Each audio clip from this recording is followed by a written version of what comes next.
recording this this evening. So.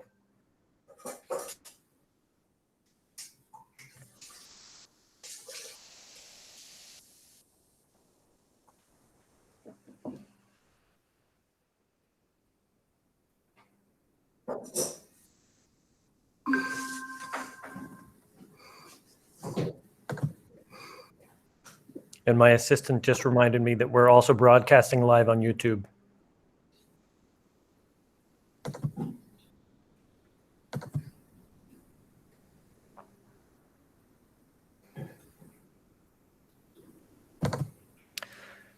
And Rebecca, if you can just let me know when most people are on, we'll get started.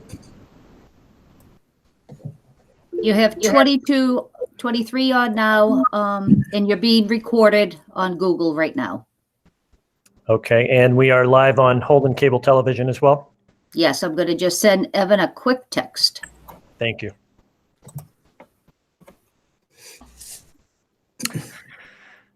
So without further ado, I'd like to introduce myself. I'm Superintendent Darryl McCall from the Wachusett Regional School District. Welcome to the FY22 Budget Roundtable. This is a virtual version of what we have been doing for the past several years with our 5 member towns, as well as our state representatives who have been warmly welcomed as they've kind of joined us to discuss, kind of the current budget status at the state level, in terms of where the state is. And in these trying times, I think it's going to be even more important to kind of hear how things are working at the state level, because again, we're all feeling that pinch across the board. So in order to kind of do introductions this evening, this is a little more challenging than I would typically have to do, because I can't go through and just kind of line everyone up. But maybe what I could do is start with our reps at the state level, because I know we have Senator Cronin here. Let's see, Representative Bill Coyne. I think Representative Ferguson is here.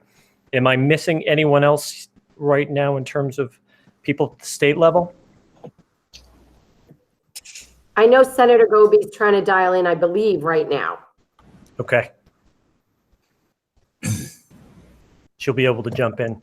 And then at the town level, we have people from all 5 towns, so town select board members, FinCom members, and also we have our town managers or town administrators. So maybe what we'll do is I'll start with the town of Holden. If you just want to introduce yourselves, we'll start with Paul Challenger, and then just go on down. So Paul, if you just want to introduce yourself. Hi, I'm Paul Challenger on the Finance Committee, have been for 20 some odd years, and looking for another year for the school district. Great, thanks, Paul. Bob, your mic's off. Bob. Hey, Bob, you're on mute.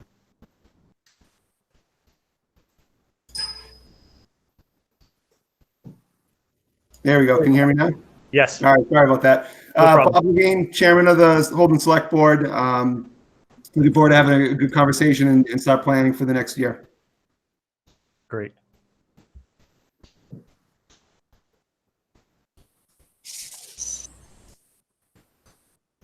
Peter, you're on mute.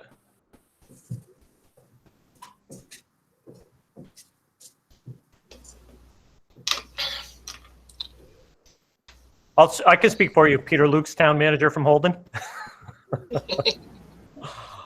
I can go there. Okay, There you go. All right.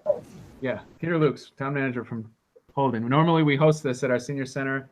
We're sorry we can't do that this year. Everybody's going to miss the brownies and our special coffee, but hopefully we can get it done here too. Thanks. And again, just want to thank the town of Holden and Peter for organizing that for the past several years. And it is very nice being able to do that at the Holden Senior Center, and we do miss it. We were talking about it today in the office. So we'll move down to the town of Paxton. We'll start off with Rich Fenton. Rich Fenton, Chair of the Finance Committee in Paxton. Hi, Rich. And I am Pete Bogren, Chairman of the Board of Selectmen. Hey, Pete. And Carol? And I don't see Carol on the screen. I'm not sure if she's here. So she might not be in yet. Okay. And Carol Riches is the town administrator in the town of Paxton. We'll move down to town of Princeton. We'll start with Wayne. Good evening. My name is Wayne Adams. I'm the Charity Advisory Committee. Hi, Wayne. Hiding behind my avatar. That's fine. I wish I could. Let's see. Is Richie on? Not sure if Richie Bisk is on. Richie Bisk is Vice Chair of the Select Board. And then, let's see, last one would be Sherry. Sherry Patch, Town Manager.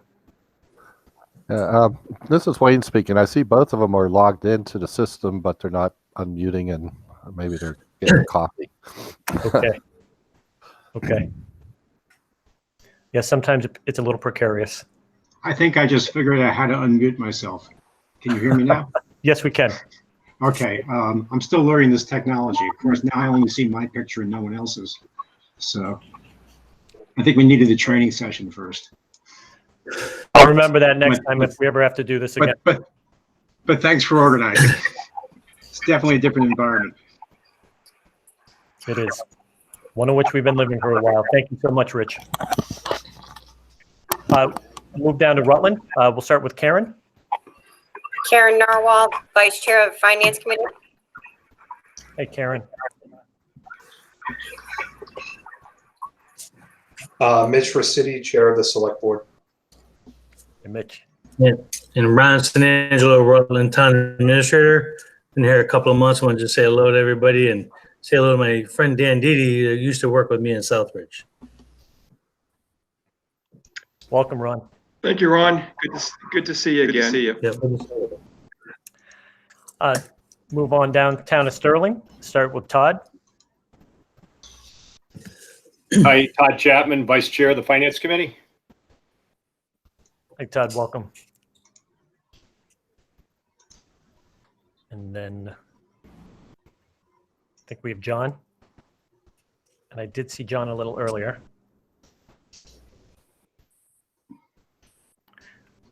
You know what, John? I can see your lips moving. I can't see and it looks like you're not muted either.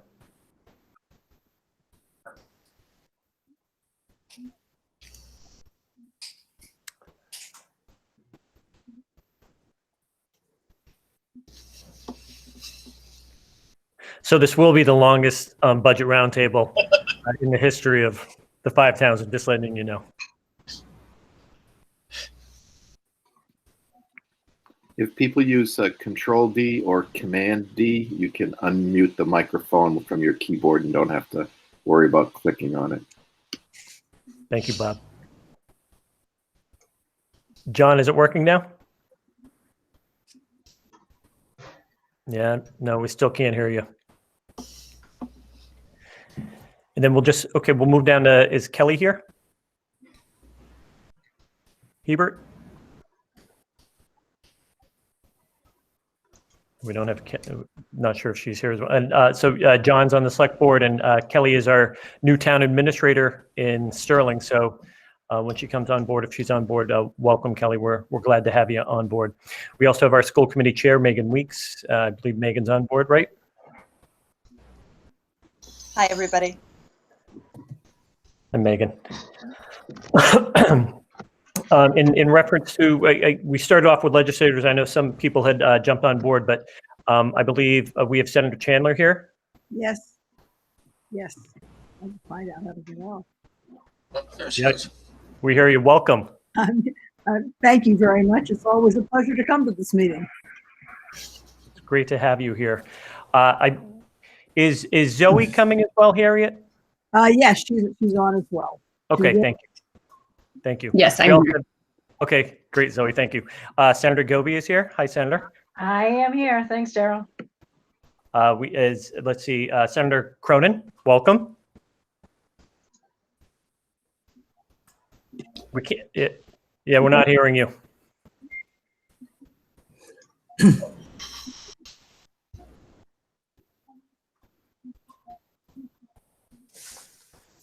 I love technology.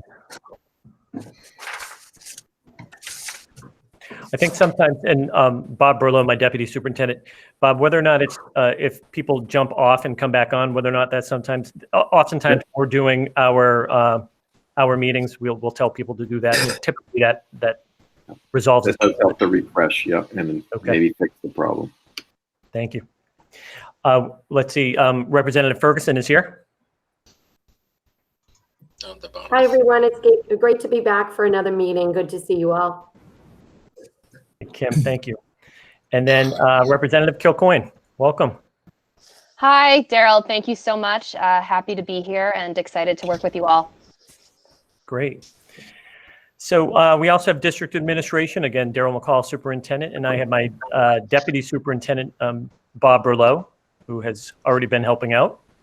And then I also have my director of business and finance, Director Dan Deedy, who is also on board as well. So welcome, everyone. We also have school committee members who are sitting in on this from the Wachusett Regional School District School Committee as well. So welcome to all of you. What we typically do is we start with a quick conversation on the part of the state reps, and if we could quickly maybe just talk a little bit about maybe FY21, how that kind of wound up, and trying to predict where we're going with FY22. So again, I welcome you to start. Typically, it's how people are sitting left to right. So maybe we could start with Representative Ferguson. She's on my left right now. So if she doesn't mind, or if somebody else wants to jump in, that's fine. Nope, that's fine. Again, nice to see everyone. So we actually just finished the budget process and overrides at 4:30 yesterday morning. And then many of us had to be back in for caucus and things at 10 or 11 yesterday morning, and then the swearing in. So needless to say, I think we're still recovering from that and a little bit exhausted. But fortunately, none of the overrides that we were working on in the last few weeks had anything to do with our education funding. And I think the commitment, was already made there to get us through 21. And my colleagues can certainly jump in on that. But as we know, we appreciate your cooperation and bearing with us through an unprecedented and really challenging time this year. And,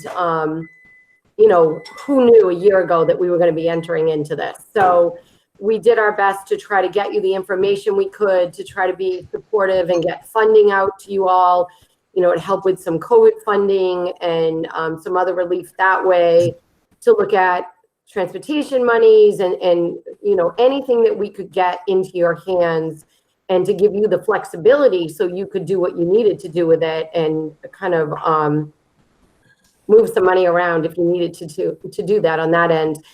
Right now, we're starting FY22, believe it or not. It's like we just wrap up one and we're going to head right into the next one.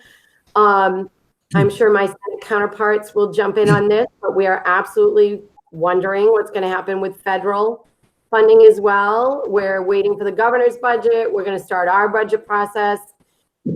So again, we're going to start down this road together and go from there. And I don't have a crystal ball. None of us do tonight, but we hear you and we appreciate the open communication always. So it's a process, as you know.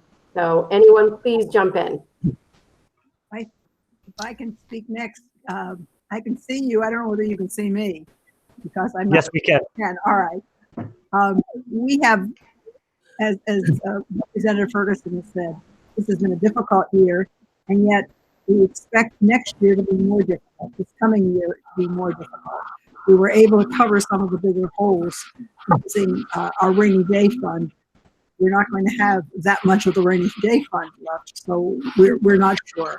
The big issue, the big question mark for us is what's going to happen at the federal level, because as Representative Ferguson has already said, that's the question mark for us. That's where we can make up a lot of the difference here. So we're hoping that we are able to get money at the federal level, and I think, as you will see, we're going to listen to you very carefully. we're going to try to do as much as we possibly can, give you as much as we can, because we know that you put the money to very good use. So thank you. Thank you for having me. Thank you. Thank you, Daryl. I'll jump in real quick before our brand new colleagues. Going into this next legislative session, Kim and I are going to be the co-chairs again of the Regional Schools Caucus, something that Senator Chandler has been a big proponent of. And we're going to drag Meg and John in as members. They don't know it yet, but they're in. Because we're like the mafia, man. Once you get in, we'll never let you back out. So we're going to get them into the caucus as well. We've also already reached out to Maureen Marshall at Mars to see if there's any legislation that the regional schools are looking to file, because we actually got an extension. We're not having to file now until the end of February. But Maureen is taking a look, and if there's anything that the regional schools need, she is going to get back to Kim and I and the Senate and Senator Chandler, and then we'll have an opportunity to file any legislation that's necessary. As the Senator Chandler already mentioned, on the Fed side, if things go like we would like them to go with, there should be a substantial amount of money coming into the states. From the CARES funding, it would be about 4 times that amount if it works out. And a good amount of that, obviously, the governor would get his little pocket that he gets to do things with. But obviously, to help out during these times, we just passed a economic development bond bill that had extra money in there as well for some of the dial-up and the broadband. And I don't live in the city of Worcester, but I know poor Senator Chandler the other day, the city of Worcester was down, and you see that, and you see what happens when you don't have reliable broadband.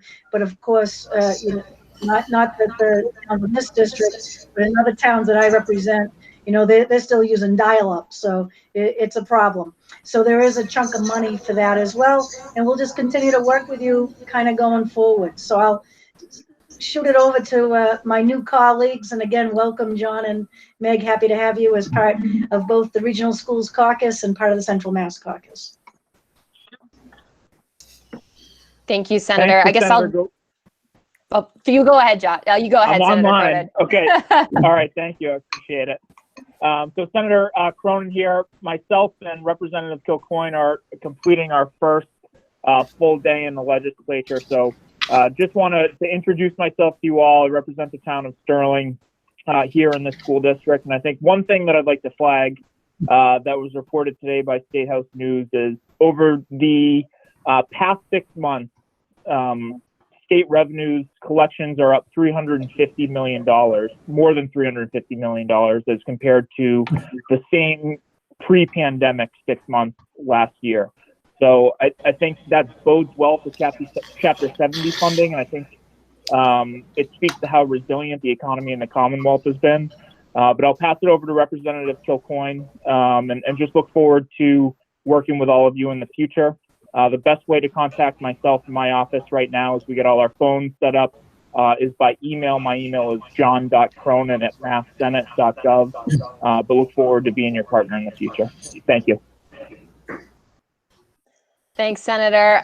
Like many of my colleagues said, really happy to be here. And, I don't want to add too much to it. Like Senator Cronin said, this is day 2 on the job for me. But, I am a proud graduate, actually, of Wachusett Regional School Districts. I represent the town of Sterling along with Representative Ferguson. So, I'm very excited to be a part of this meeting and start this conversation. Like Representative Ferguson echoed, we're going to make every effort to try to make sure that we stay on time with the budget. I know how much, local towns rely on information from us when you guys are planning the budget. We have every intention of hopefully not having similar delays like we did last year to the pandemic, but we just don't know yet what that's going to look like. Bill filing, I know for the legislature actually has been pushed back 3 weeks. So we don't know how that might impact the budget, but just, stay in touch with us, stay in touch, and we'll do the same as we can to you. And I really look forward to just, working with all of you and Senator Goby. I am very excited to join the Regional Transportation Caucus. for those that don't know, I was legislative director to my predecessor for 10 years. So a lot of these issues are familiar to me. And, I think it's really important that we as a delegation continue to be a strong voice for regional schools, and something I absolutely am looking forward to doing. So thanks for having me, and excited to be here, and like I said, hit the ground running. So thank you all. And if you have any questions, like Senator Cronin said, we're still setting up a lot of our communication, but just shoot me an email, megan.kilcoyne@mahouse.gov, and hopefully we'll have more contact information coming forward. So yeah, I think that wraps it up. Excellent. Thank you all. Welcome, Senator Cronin and Representative Kilcoyne. Great to have you here. Great to have you representing town of Sterling and ultimately the Wachusett's Regional School District. And Representative Kilcoyne, it's great to have an alum, representing us at the State House as well. So thank you so much. We greatly appreciate your time here this evening. What I'd like to do next, and this is a typical model in the way in which we do this, I'll do a brief presentation associated with kind of where the district is right now and kind of what we're looking at, doing moving forward in reference to kind of the administrator's kind of model in terms of what we're going to be kind of pushing forward for FY22. And then what we'll do is we'll go town by town, starting with Holden and ending with Sterling, alphabetical, and just have each town talk through maybe where they're at with 21 and really their projections around, not projections, but just conversations around 22. Because again, as we just heard from our representatives and senators, this is going to be a challenging year in terms of really putting out some projections early on. So we'll do our best to just kind of talk through that a little bit this evening. So I'm just going to quickly switch out I'll do a present.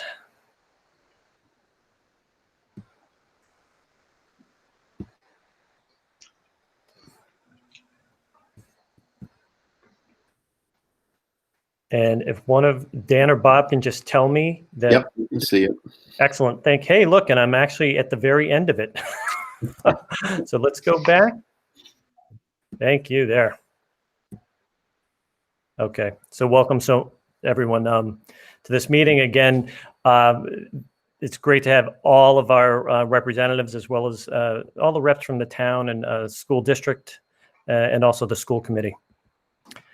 So we've held budget roundtables now for several years. We used to hold them downstairs in our curriculum center and got a little tight. So ultimately, Town Manager Lukes offered up the senior center in Holden, and we've been holding them there for the past few years. So again, this is our first virtual meeting, and really it's a chance for us to sit down and talk a little bit about where we're going as a community moving forward in reference to FY22. So our budget, and people will know this as if they've been kind of going to these for the past several years, it's really based upon our strategic plan that we're basically wrapping up this year. It's really the 5th year of the plan, but we have 5 main domains, and they're broken down by leadership, governance, and communication, aligned curriculum, effective instruction, professional development and structures for collaboration, and then student social, emotional, and health needs. And that last domain right now is really one that is coming to the forefront as we kind of go through this entire pandemic process. For FY21, we had a lot of budget successes, and I just want to thank the towns for passing the budgets. It was surreal to go to to town meetings like you're going to a drive-in theater, as we did in Sterling and Rutland, and I'd have to say that it's basically a once-in-a-lifetime experience, but it was fantastic. I couldn't believe the turnout in all of the communities. So kudos to the town managers, select boards, FinCom members for getting the word out and getting people coming out to vote this past summer, basically.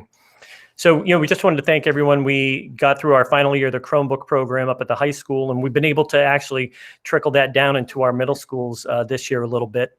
Our textbook plan continues to move forward. We've had to kind of rearrange some things this year because of the pandemic. So we've put a lot of money back into technology and apps that help support remote learning. We continue to support our math programs, our science programs.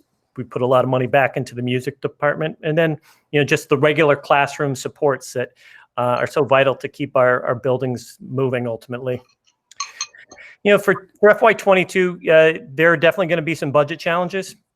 So, we have lost students this year. We've had students that have gone on to have stayed home. They're being homeschooled. Other students have decided to go to private schools, parochial schools. So state aid will be impacted. And that's something that's happened in all communities throughout the state. And I have been in contact with our reps and our senators over the past several months about this. And they've been very receptive to kind of moving forward with support around, ensuring that we continue to have a standard level of funding so it doesn't decrease too much from one year to another. The other item, federal aid in the form of one-time grants to support COVID-related expenditures.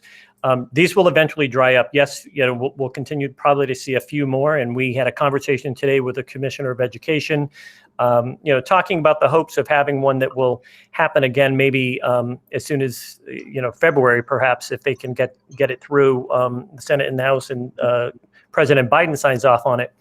But again, the thought is that many of those funds will just go directly to support communities instead of schools, K-12. So again, we're concerned about that. Student transportation, home to school. Again, as we've kind of gone through a process, as all school districts have, in terms of being remote, hybrid transportation is very different this year than it has ever been. So how that will play out, and in terms of ultimately our reimbursement from the state, as a regional school district, we get regional transportation reimbursement, and that will play a role in FY22. This is something that all districts are going through, really finding qualified permanent and temporary staff to help deal with our classrooms and buildings as we have staff out, due out to COVID. And that's something we're going to be, continue to look at moving forward, because really the hope and the plan is to get our students into schools and to have our staff in buildings as well. Supporting students' social emotional needs, very, very important. Something that we continue to work with remotely. And, we have a director of social emotional learning, Dr. Keenan, and he has been just an integral part of really helping support our kids, and our staff during this entire, from last March on. And then, lastly, but not lastly, it's the instructional needs associated with what students are learning and how they're learning. It's something that we're continuing to improve and focus on every single day. So budget drivers for this year, again, it looks very similar to last year because we had to modify so much of what we did last year in terms of the budget. So, putting those elementary counselors into our buildings right now, we do not have elementary counselors. Putting out our Fontes and Pinnell, which is a reading program that we have for grade 3. We'll continue with our Chromebook initiative, and the hope is to continue to move it down well into the middle schools and down into the elementary schools. Continue to look at how much we're going to be spending on PPE. PPE is very expensive, I know, as a district. And Dan or Bob, I think the last figure that we used, we've spent well over $600,000, and correct me if I'm wrong, on PPE thus far. And again, we're in a place where we haven't had kids, many kids in schools thus far. So again, that number is going to rise. We're also really interested in ensuring that we have adequate class size to allow teachers to work, with students in a way that allows them to meet their individual needs. Resurface a track at our high school. Our high school is, over 15 years old right now, and the track. This is something we've talked about for a couple of years now. It has reached its lifespan. We want to continue to update our facilities. We have spent an awful lot of time, energy, and funds this year in particular, working on our HVAC systems throughout all of our schools. That's been super important, especially associated with fresh air flow and CO2. And then finally, employee benefits. We've been told there's going to be a fairly decent increase in terms of our health insurance costs, and hopefully that'll get finalized fairly soon. But again, that's another large budget driver, as it oftentimes is for the municipalities. So for the administrative areas of focus, we want to continue to provide instructional materials and technology. And when we don't have the funding for these particular items, it does adversely affect student learning. We want to continue to expand our social and emotional supports for students. And we know students who are well-adjusted, they will perform better in the classroom and ultimately better in life and in our communities. We want to continue to address our class size issues. And I talked about this earlier, smaller class size, it really maximizes the educational opportunities for students. And then continue to replace our athletic surfaces at our high school. Again, we had the opportunity to replace our turf field 2 years ago. We are looking at our track this year. We're going to have to do our tennis courts soon thereafter. So it's time, and we want to provide as many opportunities for our students in school as well as outside of school. Dr. Hawk, can you stop a moment, Senator Chandler? The class size, could you give us a little bit more information, or are you going to be doing that anyway? I just would like to know what the average class size is and where the real problems are that you see in class size. Well, ultimately, what we have, because we have a variety of grade level configurations in our schools, Senator Chandler, oftentimes it's really dependent upon the growth associated with a particular town or grade level going through schools. So we have that issue, but we also have some issues at our high school where we have bubbles going through. And if we have a large bubble going through, oftentimes we'll have large class sizes, especially for some of our AP and honors classes where we could have over 30 students in an AP class. And in fact, I know that's the case this year in many situations. So it's something that we've been trying to address as consistently as possible. It was definitely much more challenging this year with the budget constraints that were kind of put forth in terms of having to move funds around to help support the COVID issues that we're dealing with. But again, we'll have to assess how this looks as we move forward, depending upon our the number of students that we have. But no matter what, with 7,000 students, 6,800 students, whatever it might be, starting off our school year next year, we're still going to be in a situation where we don't lose 100 students in grade 9 at the high school, which allows us to, reduce that number or move teachers to 10th, 11th, and 12th grade. It typically happens across the district, across the 5 towns. You might lose 5 students from one school, 10 students from another school, and they're not all from the same grade. So it's very challenging then to reduce staff in order to plug away at other numbers. Thank you. You're welcome. And then this is just budget timeline milestones in reference to where we typically are with the budget. And again, I don't know how this ultimately will play out as we move forward this year. The hope is to have everything settled by our town meetings in May and have something settled in June. But as we all know, the state just finished its budget for 21. So we'll have to see how the whole thing plays out ultimately this year. But this is just kind of a brief overview of where we're at right now.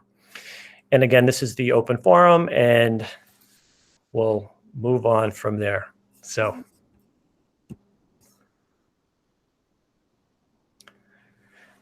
thank you for sitting through that. It's still a little strange doing it this way and not having the opportunity to see everyone while you're doing it.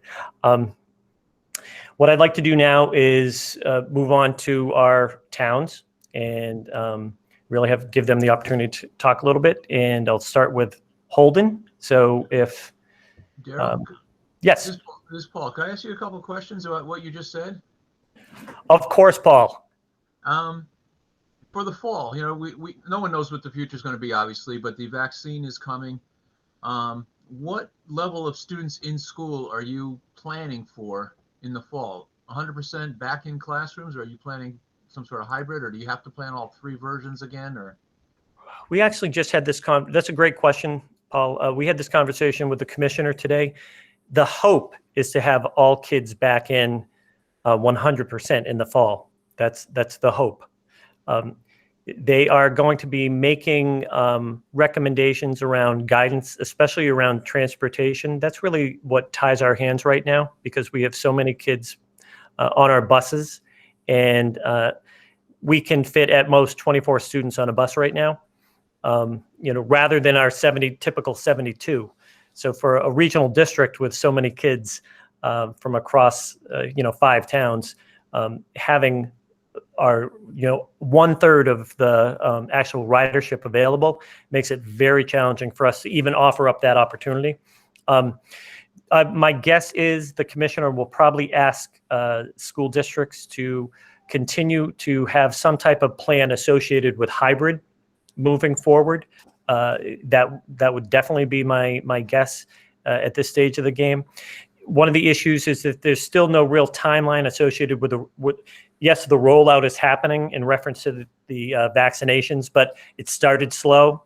It will eventually pick up. He talked about it going from a trickle to a waterfall, so that will eventually happen. The great thing is that nurses are part of phase 1, our school nurses. Teachers, educators are part of phase 2, and that's supposed to happen between February and April. How that kind of plays out, I think it's really dependent upon the state and how that is going to be discussed. And ultimately, any of our state reps or state legislators, if you have any more information on that, that'd be great, because again, we hear from DESE, but if there's anything else that anyone could add, that'd be great. And Daryl, if you're expecting kids back into schools, do you think you're going to get? You had a student population drop this year because, as you said, students were homeschooled, et cetera. Would you expect that to reverse itself next year? Are you planning on going back to a kind of a standard population, or do you think you're still going to be have a lower population? I still think we could have a lower population, Paul. If it's not a definitive, we can get every single student back into this building, into our buildings in September. I think some families will say, you know what, I'm still going to homeschool, or I'm still interested in having my student attend a private school or a parochial school or a charter school. So that could still be the case. I'm just not sure what the numbers are going to be. Yeah, I know there's no way to knowing. I just wonder what you were planning for in your budget. How many teachers you're going to have and so forth. So it's a great unknown, though. It is. Thanks, Daryl. Okay, thank you. So with that being said, if I'll move over to Holden, and we have let's see, I've got Paul Challenger, I've got Bob Levine. I don't. Whoever would like to start. Paul, did you get your do you have more, or was that? No. Peter, I think you're probably in the best position, at least as far as I'm concerned. Well, we've been going over. We actually went over more of our budget today with my town accountant and some senior staff. The question that we get, to my office more often than not is, am I going to have a rebate on my taxes now, and what's my refund because the schools aren't open? And we explain that that's not how it works. In the town meeting, the budget's passed, and that's the budget we live by. You can imagine the warm response we get from that technical explanation. But we are coming in. I've advised all my department heads to bring a level-funded budget, operating wise, and they have so far. We've got everything submitted from all of our departments. It's either at last year's numbers or lower. So we're happy to see it. We do have our usual capital requests, and I anticipate cutting a great deal of it. We're waiting till the end of January to see what the state is going to potentially provide. We're like yourself, Daryl, we're just getting our insurance numbers and the typical budget busters of what we're going to have to be paying retirement increases and insurance increases. So, we're factoring that in, but I anticipate a lot of cutting for capital. And as I said, I think to the Board of Selectmen last week, historically in the last few years, the schools have come in with about a $1.8 million increase for the town of Holden alone. And we really can't absorb much more than $1 million increase this year without either hitting stabilization or potentially looking at a 2.5 override, because we're going to be hitting our debt ceiling, our levy ceiling pretty soon. If it comes in higher than that. So I just, we were talking about a hiring freeze. We're talking about a salary freeze in Holden, necessarily if we're really up against the wall. And so I would hope that the school district understands that this is really not the year to continue pushing the master plan or the wish list that we've had in the past. I think this is a year we all hit pause. We've got to do it in our municipalities and our budgets, and I'm just hoping that we see the same thing from the school district. And I know you've shown a lot of empathy for the towns in our budgeting and our revenues in the past. So I'm always happy with that, and you've been very thoughtful to us, and I hope you just continue that, considering that this year is really not the year to really be able to push a lot of our plans that we've had in place. The same with us. I mean, we're not able to do it. We've had a lot of plans capital-wise in town that we're just going to have to put on hold this next year because there's really no other choice. And I think that's what we're hoping to see from you guys as well for FY22, that we're all kind of on hold. Yeah, Daryl, this is Bob Levine. It's to double down on what Peter was saying. Like all the other towns in the district, we're a destination for a lot of people in central Massachusetts, and schools is a huge part of that. And we've always been very willing to reinvest and talk about building new schools. And we invested millions of dollars last year into the HVAC systems in the schools, and we're willing to do that again. But one of the things that really drives us as being a destination, like the other towns, is DPW. It's our public safety. It's everything that goes along with that. And we're over the past few years, I know the Board of Selectmen has raised concerns with Peter, and he's done a great job with his department heads and with FinCom on sharpening the pencils to make sure we're not reducing there. And we have a master plan as our population grows to increase our public safety funding and increase rec and DPW, all the things that make us a great community. And like Peter said, this might not be the year to keep pushing forward because, we've been hitting the brakes for a while now, and we're ready to do it again this year. Because we know that it's going to be super tight. But again, ask that if there is some sort of master 10-year, 5-year plan for spending that, maybe it hits the pause button for a year so we can get going. And we can kind of reset ourselves and work with you all to make sure that we're all in line over the next 5 years as well. Daryl, I did have one question, as you're building up the budget here. I know there was a lot of cost drivers going hybrid. Going forward into the next year, is there going to be any opportunity for savings there if you do have to go hybrid based off of, the fact that you kind of have the processes down, hopefully the infrastructure is up and running a little bit more than it was this year? Yeah, that's a great question, Bob. Yeah, there will definitely be savings. We've invested a great deal in technology this past year. We also invested a great deal in our HVAC systems throughout our buildings, throughout all the towns. So that in and of itself, I think, will kind of that's peaked. We will continue to help support those different items, but we had to ensure that we could maintain safe buildings, and we had to ensure that we could offer up technology for all of our students in a remote setting, and ultimately, hopefully, a hybrid setting fairly soon. So that'll definitely play a role in terms of not necessarily having to have those costs happen again. You have those once. The one thing that we do have to pay attention to, and this is something that my deputy often reminds me, is like, so does my director of technology, Barry Sklar. You buy a laptop, it only has a certain lifespan. So, it's great. It's, oftentimes we run into this when we build new schools. You build a new school, you get 800 laptops. It's fantastic, but what happens is they typically all go around the same time. So you end up having to replace 700 or 800 laptops. So we've been in a much better place than we've ever been in terms of technology since I've been superintendent. So I feel as though that's going to help us, especially if we have to be in hybrid in the fall. Thanks, appreciate it. Yeah. So thank you, Holden. Paul, were there any other questions? No, not for me. Holden's been, Peter has highlighted for us the last couple of years that we're heading toward a cliff. There's only so much we're going to be able to afford. And I think this year has been an acceleration. We hit the gas pedal going toward that cliff. And as Peter says, at some point we're going to have to pull off and change course. And, so the less demands made on us by the school district, the longer we can last without some sort of disaster. Okay. Great. Well, thank you. I appreciate that. And, again, we always appreciate the honest discourse that we're able to have, as we kind of go through this process. It's exactly why we do this. And it's much more cordial than it was, let's just say 7 or 8 years ago when we had not necessarily fisticuffs, but, it wasn't always as friendly as this. Paxton, we'll go over to you. I don't know if Rich wants to start. Rich, you're on mute.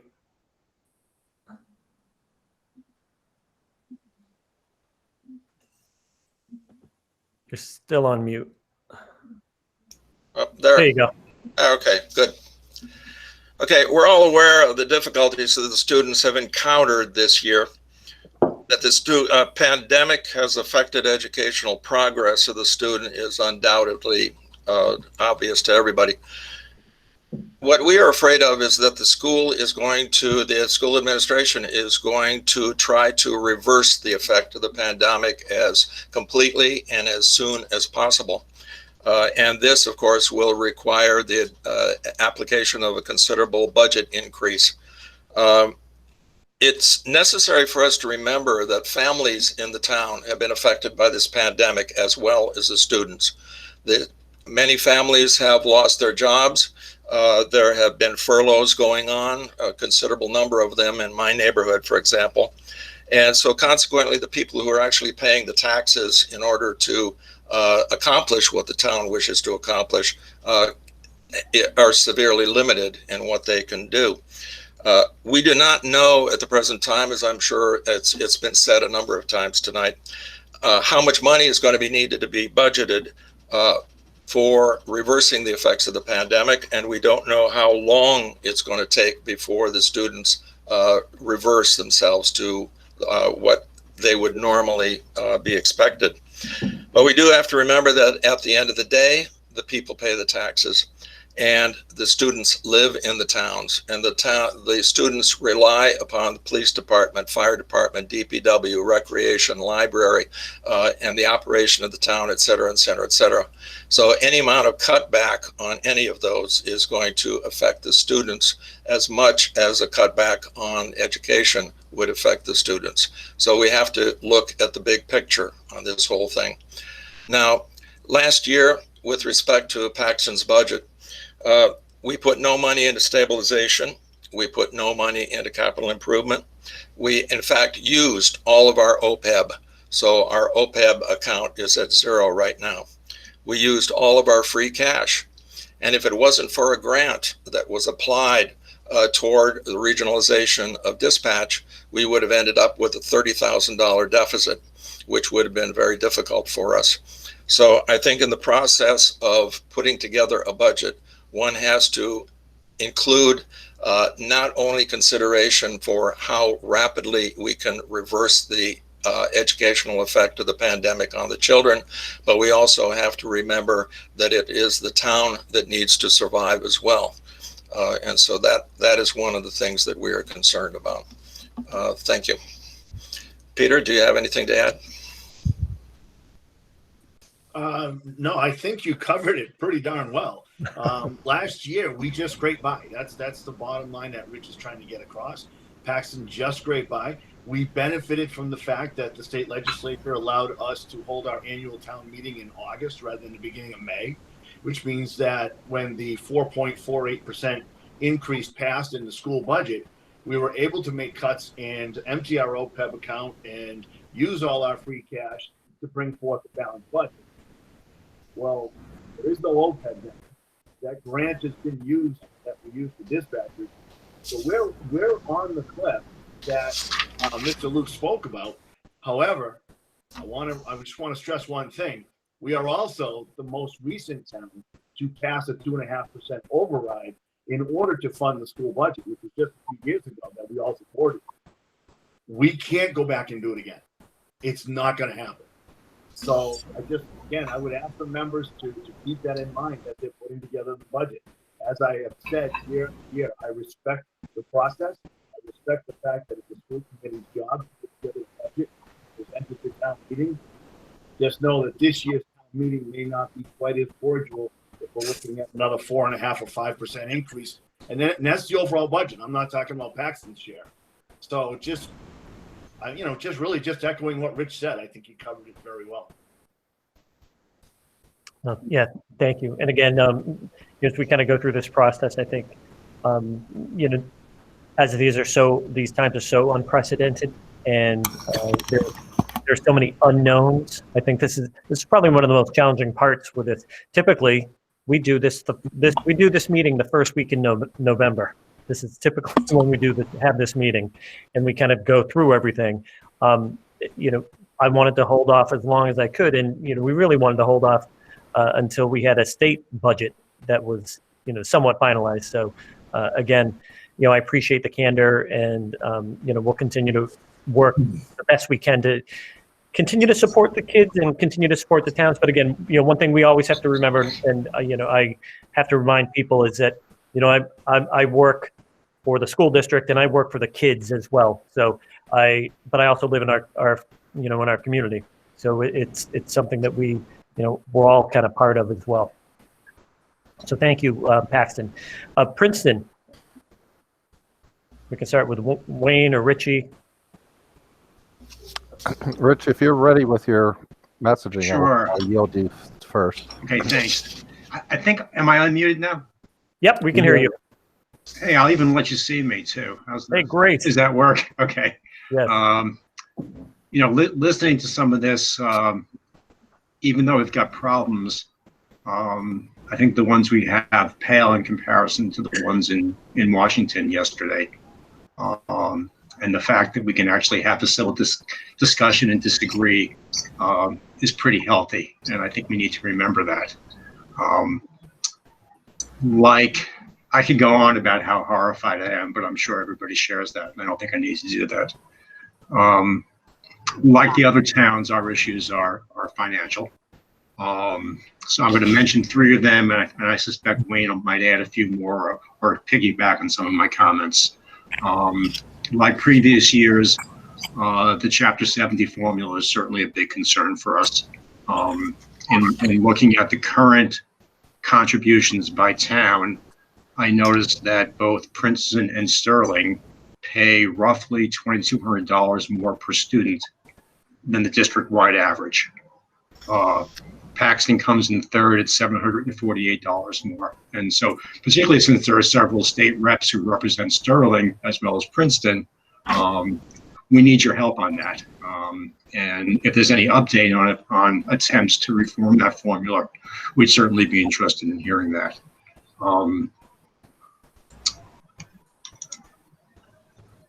The next item is really similar to the ones that have been brought up before about the overall budget. So Daryl knows I'm a retired educator. 3 of my children went to the school system. My late wife taught in the school system, and I've always strongly supported the budget. But now when you're on the select board, you hear about the other needs in town. And the realization that what's used often goes up at 4%, and we're trying to maintain things at 2.5%. So it becomes, for me personally, it's a challenge because I'm torn between my personal care for education as a major priority and the fact that I represent the entire town. And in Princeton, we keep getting hit with major expenses. We have a wonderful new town administrator, Sherry Patch. The first day on her job, she got a call from the Department of Environmental Protection, which has led to an environmental cleanup of these things called PFAs. Hopefully we'll soon have an environmental protection agency that works again in DC.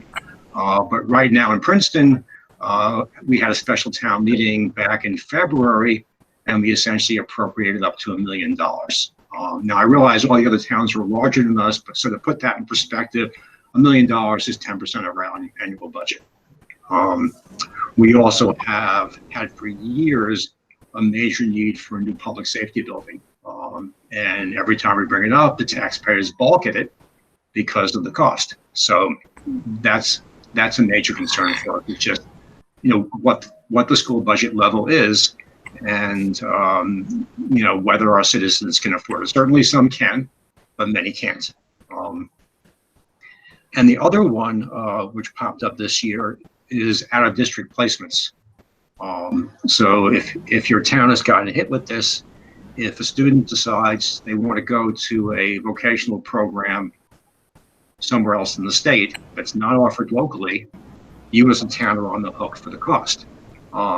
And these costs can go up to $60,000 per year for a single student. So if the district is, has more than one student going to the same school, you might be able to help us out by working with us on having one car driving the two students rather than the cost of two cars driving those two students, because that's a major expense that we have no control over. So I'll turn it over to Wayne. He might have I'm sure he has some things to add. Thank you. Yeah, some of this might be a little Q&A here instead of it being a monologue. So get your coffee ready. Kim Ferguson, you had set up a state survey around the Chapter 70 regional program. I was wondering, based on all the feedback, did all 5 towns participate? And then what's the next steps that are going to take place out of that? Or was that all paused because of COVID? Hi. So I didn't personally set that up. That was actually part of the Student Opportunity Act that was lobbied heavily for with Chairwoman Peisch and members of your delegation. And so Jesse and DOR did elicit feedback, and that was a very public forum that people could, submit their feedback to, and they compiled all of that and then produced some guidelines, or not even guidelines, like a summary of that I believe they're still working on with Jesse and DOR, but I have no idea with the hundreds at least of people that submitted feedback. I don't know if each town chose to submit their own feedback because there was a portal that was submitted to. So I guess we would have to ask each town if they submitted, but I do know, I personally submitted feedback, and I knew members of the delegation did, and I know Princeton did. I just have no idea what, if others did. I wasn't copied on that, so I don't know. And where we go from here, I'm not sure what the state is doing with that, but that was part of the Student Opportunity Act, and we were able to get that incorporated looking at the overall formula makeup in terms of the aggregate wealth model. Okay. Well, I mean, we're appreciative we had the opportunity to resurface a lot of our past information sessions that we've had that did help foster for our town down there. And as Richie said, this is not resolved in any way, and we're always up against the ceiling of the maximum contribution, which affects the pressure on the rest of the town budget. This one's a little bit of a process question for Daryl and Daniel. Is that last year as a roundtable, there was a lot of guidance that said try and keep the budget between 3 to 3.5% growth, and then you came back with a 4.5% growth.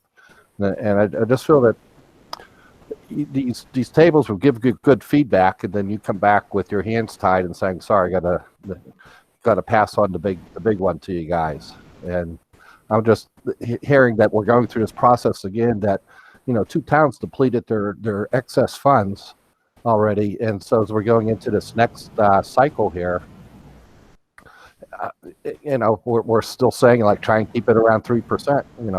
If you come back with like 4 to 5% passed on the town on a district average, and sometimes even being in the 6% level, I don't know where's the pushback mechanism inside the district after you do your February town reports if we were in a regular cycle?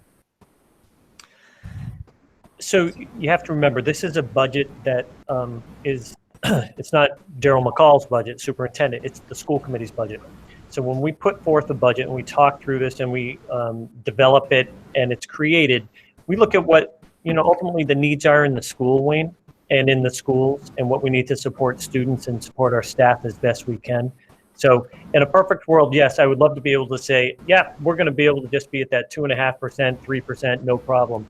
But in reality, when we start looking at what the needs really are within the building, oftentimes I have members who are looking for 6, 7, 8% increases.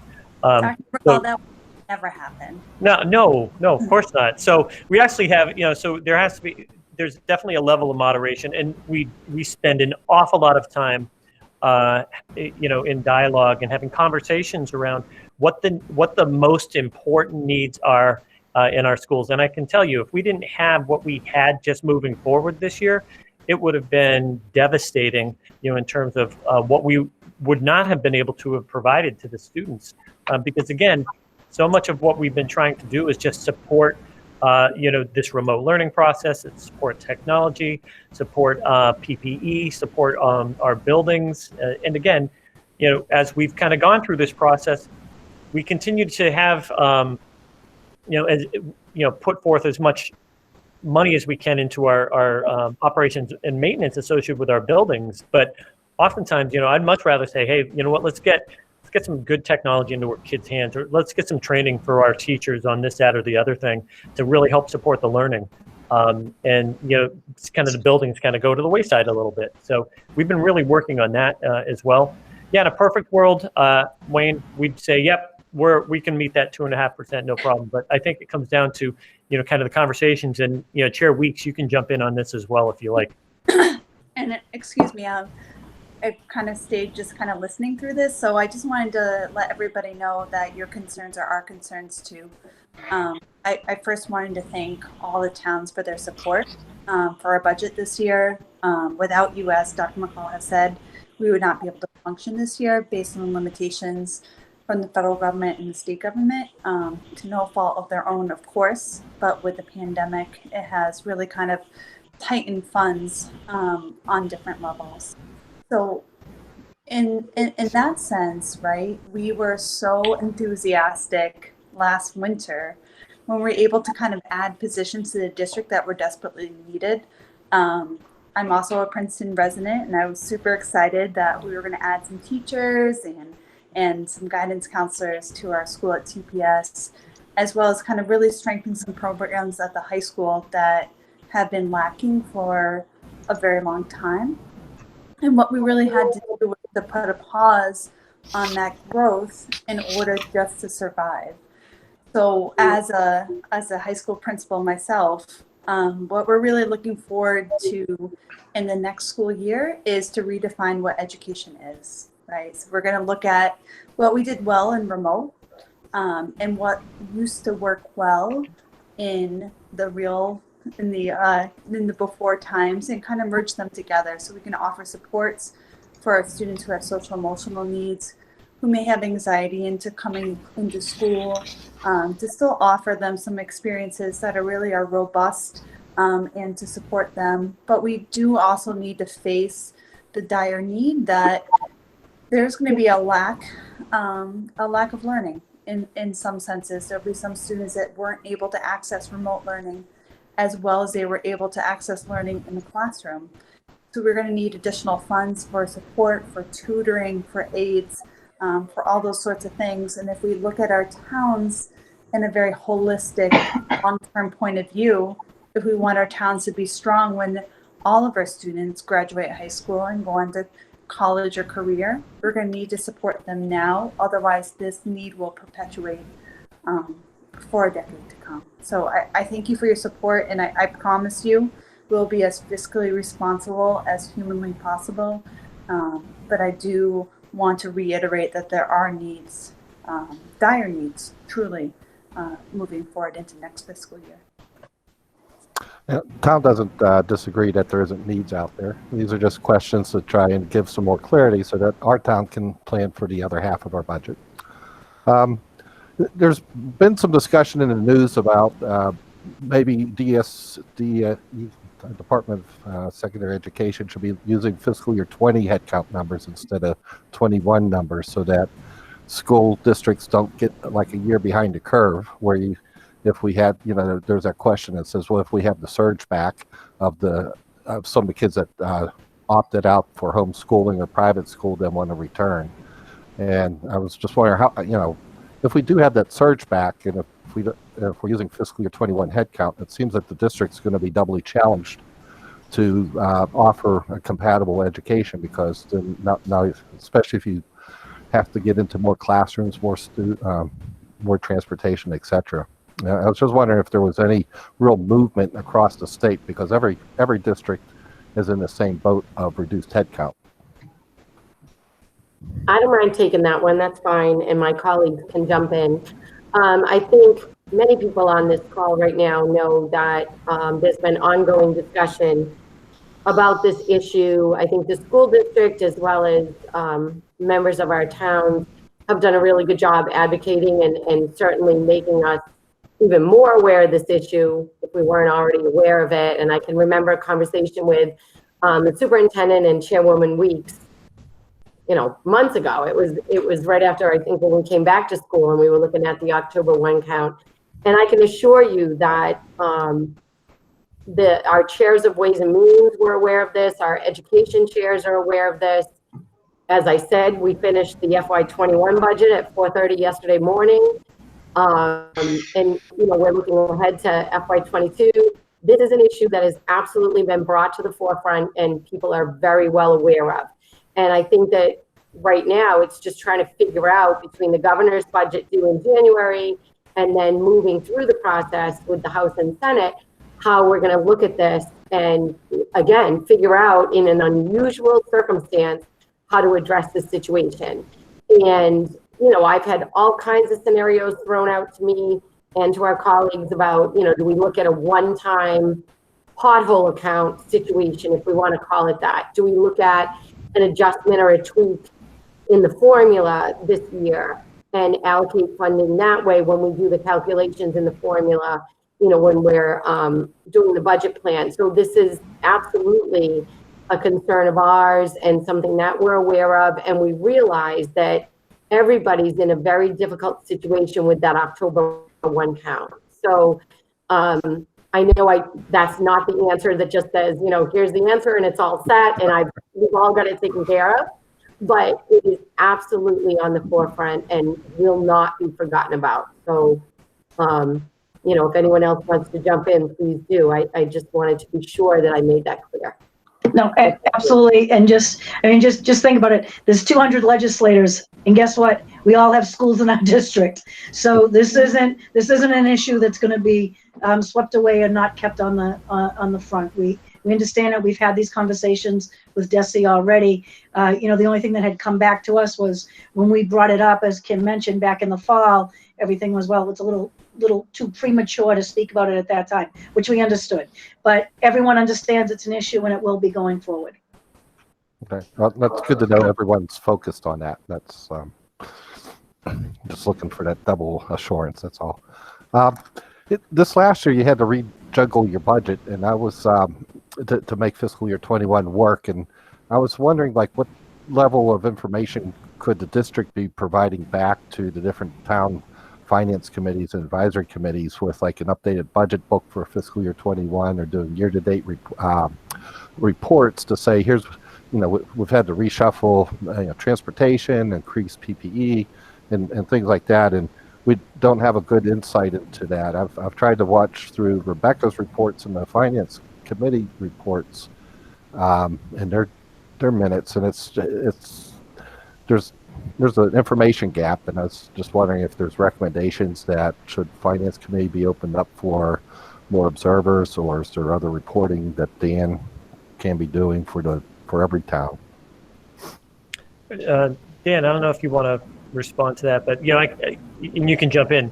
But, you know, Wayne, I think one of the things that we continue to deal with is our, you know, looking at our transportation vendor and, you know, figuring out the payment associated with that. That's been a major moving target for us since last March, and we're going back to FY, you know, 20, and now we're looking at 21, and then, you know, ultimately we're going to be going into 22 with this. And Dan has spent hours upon hours upon hours just on that one piece of it, but that's a large piece of a portion of the budget ultimately. Dan, you want to jump in a little bit?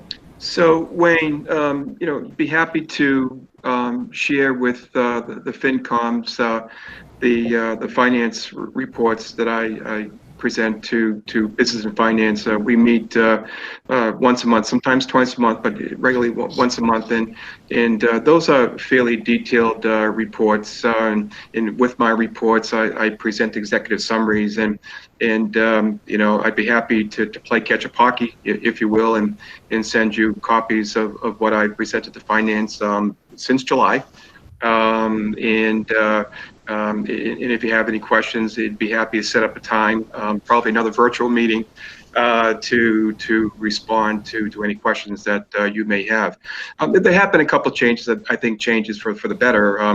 I think you know that we refinanced the debt this past October. We presented last July before the Municipal Finance Board, and we're looking to save a little bit over $600,000 over the term of about 9 years, and so there's going to be savings there. Certainly nominal savings in 21, but you know, moving forward in 22 and thereafter, there'll be, you know, more significant savings.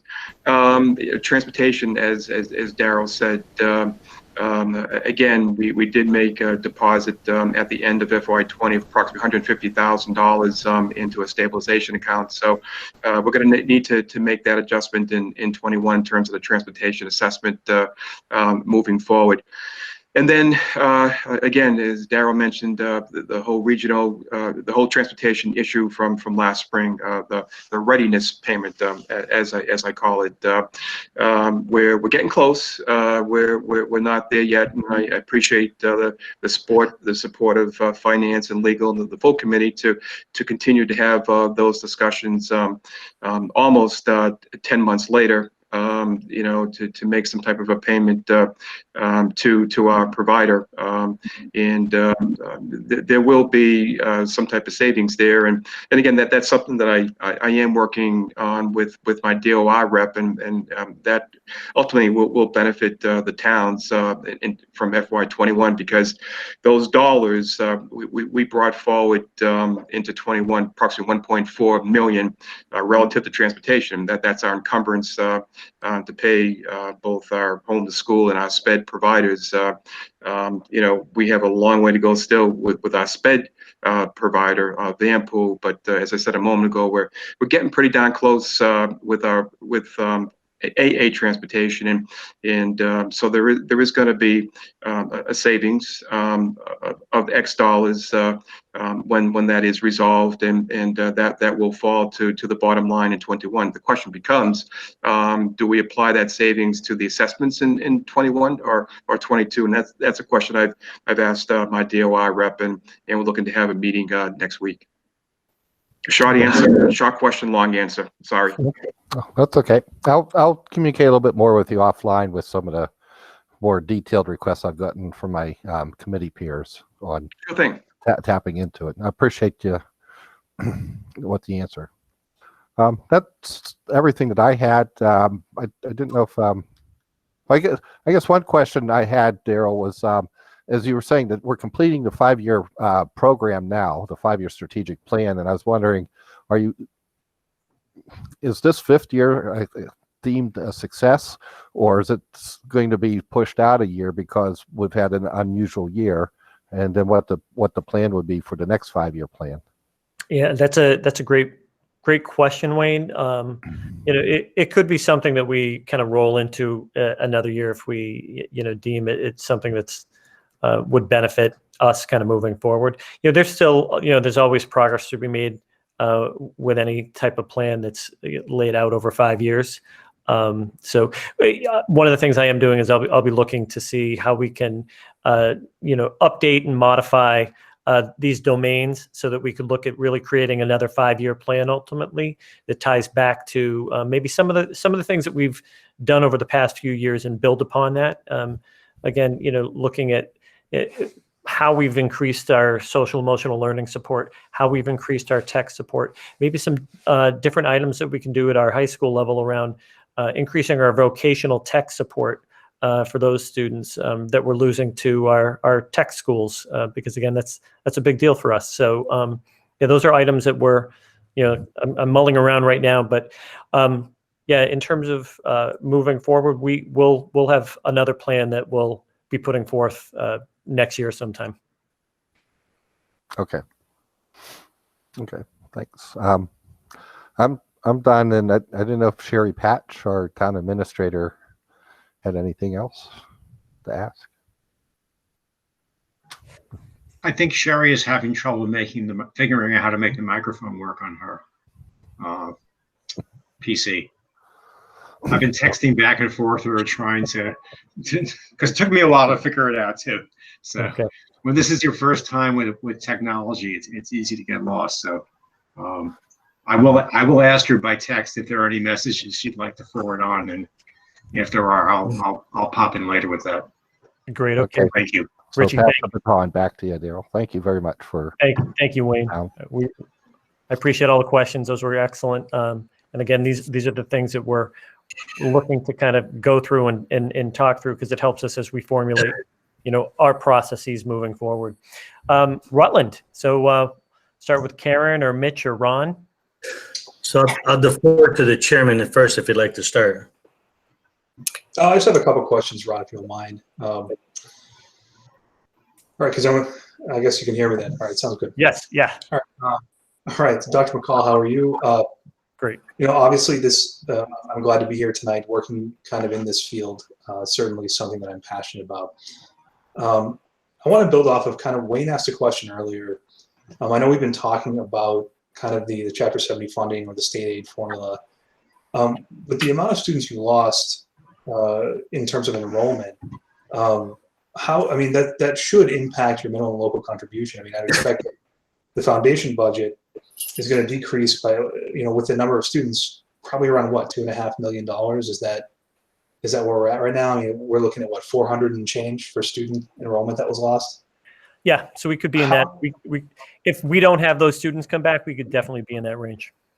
So realistically, how are you planning for that loss in the minimum local contribution, even if the state funds at, prior to COVID enrollment levels? So that's the $64,000 question, Mitch. Well, it's a $2.5 million question. It's actually, it's a lot more than that. So what we've been doing is we're looking at how we could carry over funds from one year to another, through some of our revolving accounts. So if we're able to save funds from this year to help us move into next year, it's probably one of the only ways, and it's something that Director Dede has been religious about in terms of his attempts to really support us going into FY22. We know how challenging FY22 is going to be, again, we are keeping our fingers crossed that we will have a at worst a level fund from 21 to 22. Even with the loss of students, because again, every single district in this state is going to take a major hit in some form or fashion. So I'm very hopeful that that's not necessarily the case, but I do know that we're looking at how we can conserve and save. Our oil price going forward, I think we're $1.46 or something for next year. It's about 80 cents less than a gallon than we've been paying the past couple of years. So $1.69, Daryl. Sorry, my computer died on me there. Sorry, apologize. Yeah, for that's that. fine. That's fine. So again, we're looking at ways in which we can really take funds, help us move into next year, so that we're able to offset anything that we're not able to get this year. So do you have? I mean, you just mentioned oil and certain things like that. I mean, do you have a plan as to where those rollover funds would come from, those excess funds to cover that gap? Because, my only fear is that, we just see an increase in like an operations assessment or something like that. I mean, in reality, that minimum local contribution should go down because of that lack of enrollment. And I think that's going to probably alleviate some of the burdens with the towns, right? Yeah, so part of it, it's the hold harmless aspect of what we're thinking is probably going to happen. And again, I'm not going to I wouldn't bet my house on it, but I think there's a strong possibility that there will be hold harmless moving into FY22. But with that being said, what we are doing is taking funds, and Dan, if you want to talk about some of the revolving accounts and how we're trying to help support that, it's it's really around looking at some of our transportation accounts, our circuit breaker accounts, any place where we can actually carry money from one year to another. Sure. So there's a couple of accounts where we're looking to bring forward into 22, and we did it in 21, and kind of a strange end product, if you will, of the pandemic is that it allowed us to bring forward these funds. For FY21, we brought forward, I think for the first time in many years, approximately $1 million in circuit breaker. Circuit breaker, by definition, is a special education fund that we use to offset the cost of tuitions. We brought forward $1 million in 21, and the goal again this year, as I shared with finance, is to bring forward a sum of money in circuit breaker into 22. Number two, we brought forward for the first time in FY21 our school choice receipts from the previous year, approximately $370,000. In 22, again, the goal, again, keyword is goal, is to bring forward a sum of money into 22, a school choice. That would be the second year in as many years that we would bring that forward. School choice offers a great deal of flexibility. Aside from a construction project, school choice can be used for pretty much everything relative to instruction. And then the third area that we're looking at is our transportation stabilization. This account was created several years ago, and at the end of FY20, we made a deposit, a transfer of approximately $150,000 into that account for 21. Again, the goal is to make a transfer this year before the year is out of a sum of money yet to be determined into the transportation stabilization, and that will certainly assist and support with the transportation assessment to the towns in FY22. I think, it's our understanding that the transportation money that was already paid that wasn't utilized this year would help offset those costs anyway in FY22. Is that kind of what you're referring to, or is this? So at the end of 20, there was a balance remaining in our transportation appropriation, and so with that balance, we did a transfer of approximately $150,000. When we closed the books in FY20, we still had a balance, approximately $1.4 million, and again, that encumbrance that we brought forward is the value that was due at 100%. To our providers, and again, we're still working on what I call readiness payments. If you recall, last spring, the DESE encouraged districts across the Commonwealth to make these readiness payments to their providers. So it's been a number of months, as I had mentioned earlier. Sorry about that. Having some technology issues here. Where's that business manager? He should be getting a new laptop. So we're looking to bring that to closure. We haven't even tackled FY21. Yes, there is a balance there for FY21 because our buses have not been rolling at all. Right now, we're looking to have our yellow buses roll for the first time on January 19th. So from September to now, there is a savings there, approximately $1 million. Again, that's under the premise that there is no readiness payment, my term, made in 21. Okay, thank you. My other question for Dr. McCall is more student focused. Last year, we had conversations. You had come out to all the towns and given a presentation.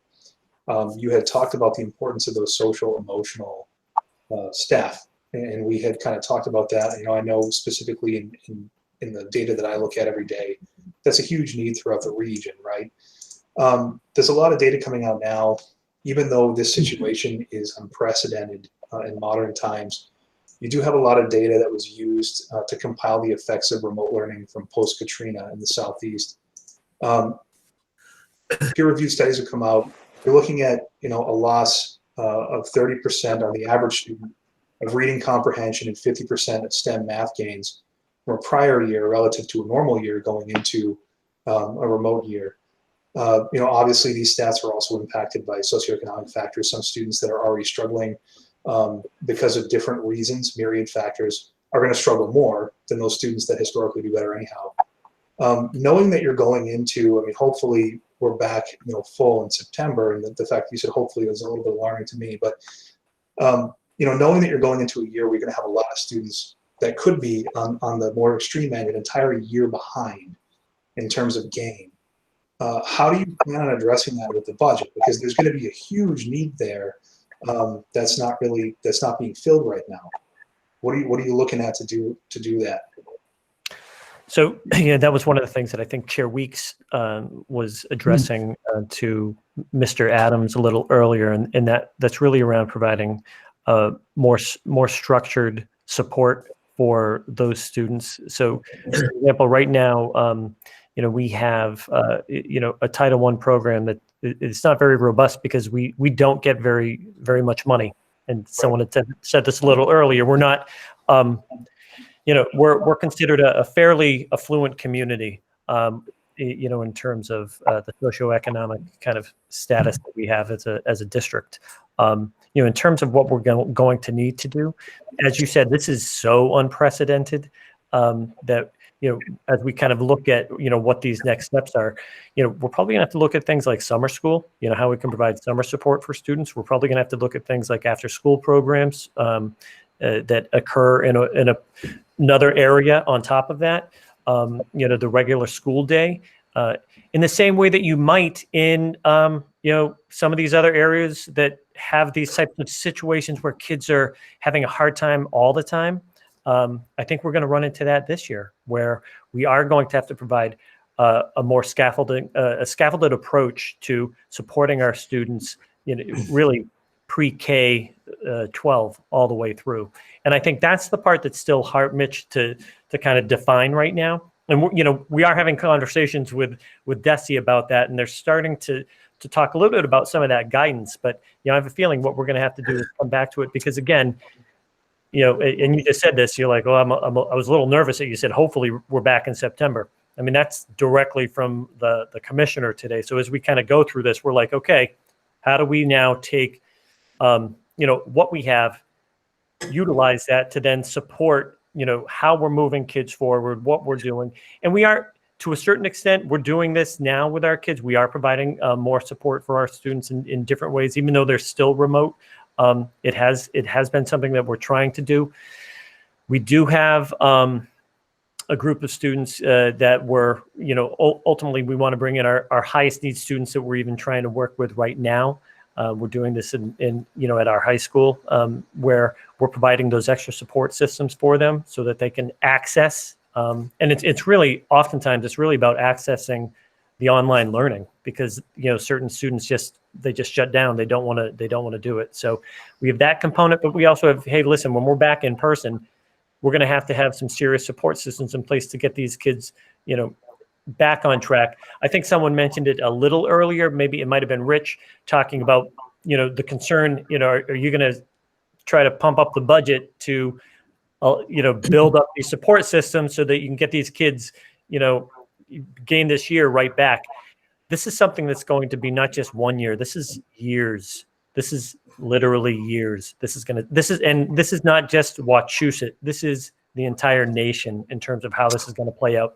I do think there will be more federal funding that comes everyone's way with the new Commissioner of Education, and I think the feds will definitely look at education in a very different light than the past 4 years. So I do think that will be beneficial. In reference to Title I support and reference to some of the other federal grants that are coming our way. That's something that has dried up for us over the past several years as we become a little more affluent. So again, that's another area that we're hoping that we can take some of those funds and pump it back into supporting those students. Is there a plan right now to bridge that gap in learning retention once the students go back to hybrid this month? I mean, is that still the plan for the kids to go back to hybrid this month, or is there still a chance that conversation is going to go south? Well, we're going to have a meeting with our Board of Health on Monday, I have my, my biweekly meeting, and we take a look at the matrix that we just put together and we shared with the school committee right before the December break. So, ultimately we'll have to make a decision, take a look at the numbers and so forth. But that's something that we will, again, we'll do as we move into this hybrid model, no matter what, to, in order to provide those extra supports, especially for the students, as you said, Mitch, that have had a really hard time accessing. And I don't just mean they can't get online. I mean, the online piece really isn't working well for them. Right. Okay. I guess the last point I'll make is my long-term concern, being that, you have 400 or 420 students that have been lost in enrollment. I mean, when you have that kind of a gap going into next year, as a parent of the district, if I'm sending my kid to Bancroft, which, I'm not, my daughter's only 18 months old, but if I'm sending my kid hypothetically to Bancroft and they're already a year ahead of their peers, there's really no reason for me to bring them back into the district. So I think long term, at least in the medium term of 3 to 5 years, you're looking at, you're already looking at, when you presented last year, what, a 7 or 10 year historic low for enrollment district wide. I mean, now you're looking at potentially, let's say even, a quarter to half of those students come back. I mean, don't come back. That's also going to impact the budget as well. And there's just going to be less wiggle room that you have to do things with. So it really just, I mean, that's a big concern moving forward. And I really don't think that, at least in our position, everyone's been saying the same things from the select boards. Look, we have other things we have to fund in town. We have public safety. We have all sorts of things that usually we have to make room for after the school budget passes at town meeting. It's going to be really hard to pitch, increases in these budgets when you have less enrollment and when you have a perception in these communities that, the transition back into hybrid and in person has not been handled appropriately. I don't think that, that position is necessarily unfounded as well, but I think, that's the concerns that we have that we're looking at. So thank everyone for their time. I appreciate it. And Ron, I wanted to thank you for your comments as well, Mitch, and I totally understand them and heed them as the chair of the school committee and also as a parent of 2 sons in the district. And so to piggyback off of Dr. McCall's comment, many of our students will need additional help as they come back to full in-person learning. But I do want to reiterate that this is not a Wachusett issue or a Massachusetts issue or even a United States issue. This is a global issue. And we're going to see some of those small learning gaps throughout the world as we kind of move forward. But I do also want to reiterate, so let's say you moved your children to Bancroft for a year. Obviously, that is a massive financial cost for the parents to do so and to keep that up K through 12. So we as a district, and it is that double-edged sword, right? So how do you entice your students to come back, right? You entice your students to come back with like fantastic educational programs and opportunities that would allow them to really be a part of their community, but at the same time access world-class education. So how do you access world-class education? You have to pay for it. So it's like, you don't want to overfund the budget, but at the same time, you want to offer opportunities that would entice those students to come back to us. And we want them back. We want them part of our 5 towns. We want them to play sports and to be part of art and be part of music and to be part of like the culture that makes Wachusett whole. And I think without I understand. I really certainly, Megan, I understand what you're saying. And, as you had indicated, how do you make that world-class education? I mean, you fund it. Our taxpayers are funding it. Don't get me wrong. No, of course they are. And I really think it's going to be hard to sell to the community that we need to make it a more world-class educational opportunity because of these retention issues that we're having, when the perception is that there's been a lack and a failure in leadership that has caused those issues. I mean, I would also just kind of temper that with caution, right? So if that is the perception, then I think that is the district's responsibility to change that perception in many ways. I know myself as a high school principal, I was able to operate in hybrid learning for 2 days until a student tested positive for COVID-19 and we had to shut down our school. So when parents are clamoring for some of this hybrid education, it's not as good as it looks on paper. And I would like to, spend a moment, and I think this is something we haven't done yet tonight, to say thank you to our teachers. Our teachers have done astronomical things with very little time and training. So they've been trained in a certain way to deliver education in a certain way their entire careers, some of them 1 year, some of them 30 years. And they were asked to change the way they teach in the matter of months, and were able to do so, and continue to do so with some of their home resources, some of them also parenting their own children at the same time. So I think if we look at our tax dollars and how they're being spent, our teachers are the foundation of our budget, and upwards of 70 to 80% of our operating budget. And if we don't say thank you to them and all the efforts they've gone through to make this work, I think we are amiss tonight. I understand that. And again, no one's saying that we're not thanking the teachers and all of that. Those are great words. However, the reality on the ground in these communities is we've had parents that have had to leave their jobs because of homeschooling. We've had people make a lot of sacrifices. We at one point had the highest unemployment rate in the country during COVID. And it's just, there's a lot of concern that we're hearing at our level about what's been going on, and there's going to be a disservice done to our students in terms of learning retention that's going to have to be closed. No, That's and I it. So I understand, Megan, what you're saying, but I mean, this question wasn't for you anyway. This was how we're addressing that in the budget moving forward. So I can certainly appreciate that. I can appreciate your perspective as an educator. However, those are the concerns we had. I mean, we have public safety. No, and they're so valid, and they are our concerns, because at the end of the day, the school committee sets the budget. So we are the ones that you guys need to speak to. Okay. Thank you so much. Thank you, Mr. Chairman. I appreciate it. First, Daryl, I want to thank you for setting up this meeting. It's very appreciated, giving us all an opportunity to express our thoughts on these issues. Also, I've had the opportunity in the 3 months that I've been here to discuss this whole COVID-19 issue on a pretty regular basis. And I appreciate, and I'll say to you that I think you're in a horrible position in terms of the decision-making you've had to make as to opening the schools or closing the schools or how to deal with the pandemic. I think this is all new territory, and frankly, there's no decision you could ever make that people are going to like, because you're going to have one group that likes it, the other group that hates it. So I think we have to recognize the difficult situation you're in. I also think that, and I want to make it kind of clear, I've only been here 3 months, but I've looked very closely at the Rutland budget, and I'm in the process of putting the budget in. I want to be point blank, and there's nothing you haven't heard before, because I've already had a discussion with you about this. The town of Rutland already right now is facing a $405,000 structural deficit. I was surprised that the budget was passed had an additional $205,000 deficit, and we used $200,000 of free cash to balance our operating budget. And our free cash is a little over 500 grand. So you can see how that's a problem to use that much of one-time revenue to balance the operating budget.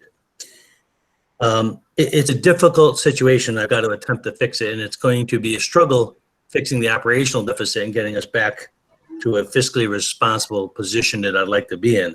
And I'm sure I'm not going to be able to do it all in 1 year.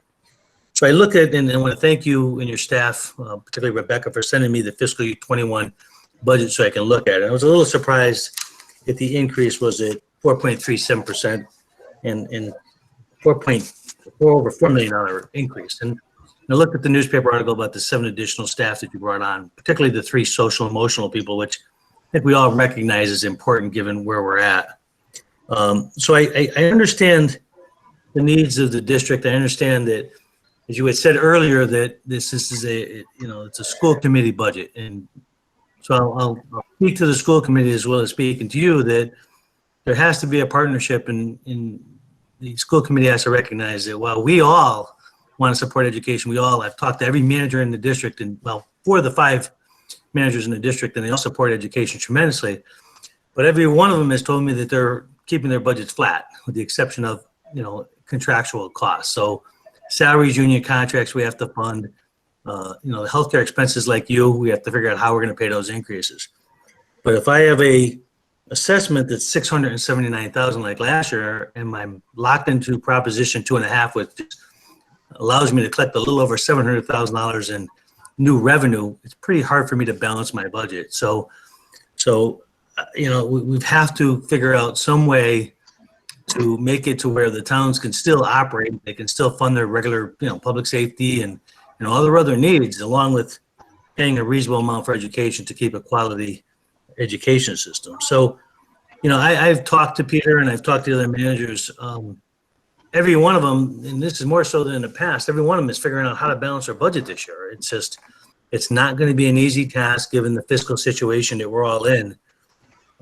So I guess what all of us in our conversation have been saying is we need you guys to really look closely at your budget this year and do everything you can to keep it as reasonable as possible, recognizing what your chairwoman said, that the chair board, the Board of Education or the school committees look at improving the quality of education. I think all of us recognize that that's their role. The fundamental part that they have to also understand is that we have a role to balance our budgets, and we try to give the schools as much money as we can, but there's a limit to that. So this year, above all, I guess, most of us are saying, you've heard it from every town so far, we need you to be really careful in your financing and do what you can. Last year, you added 7 people. I saw in your preview that you were talking counselors, and you just said school counselors, and that implies that you may be adding some school counselors this year. I don't know. So you can tell me what that meant in the presentation. Yeah, and I can just jump in real quick, Ron. We didn't add those. We didn't add those people this past year. We actually 7 last year.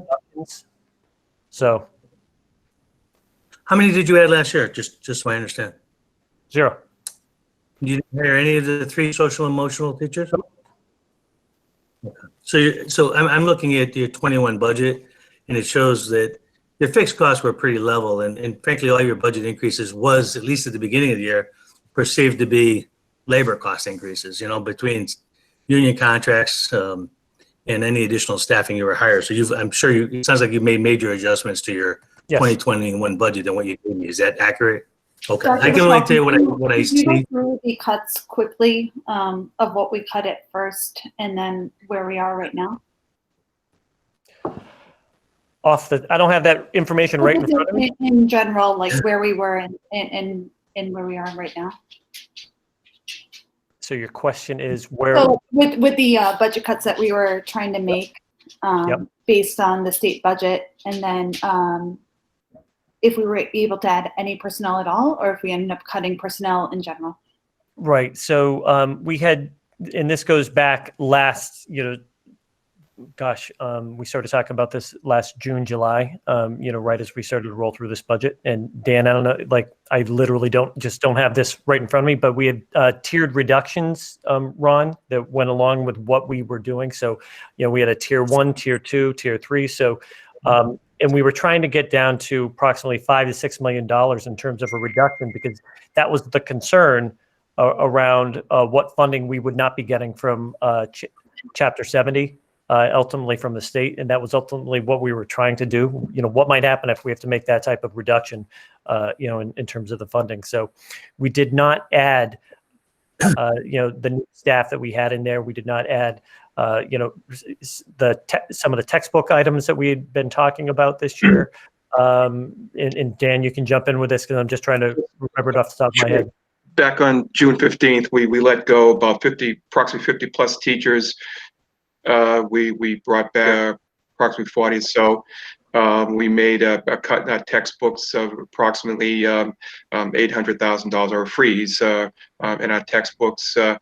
We made a reduction in our operations maintenance, approximately $80,000. We made other adjustments in our tuitions. Again, we brought forward approximately $1 million, and the adjustment that we made back in June was $750,000, because at that time those were the figures that we had then.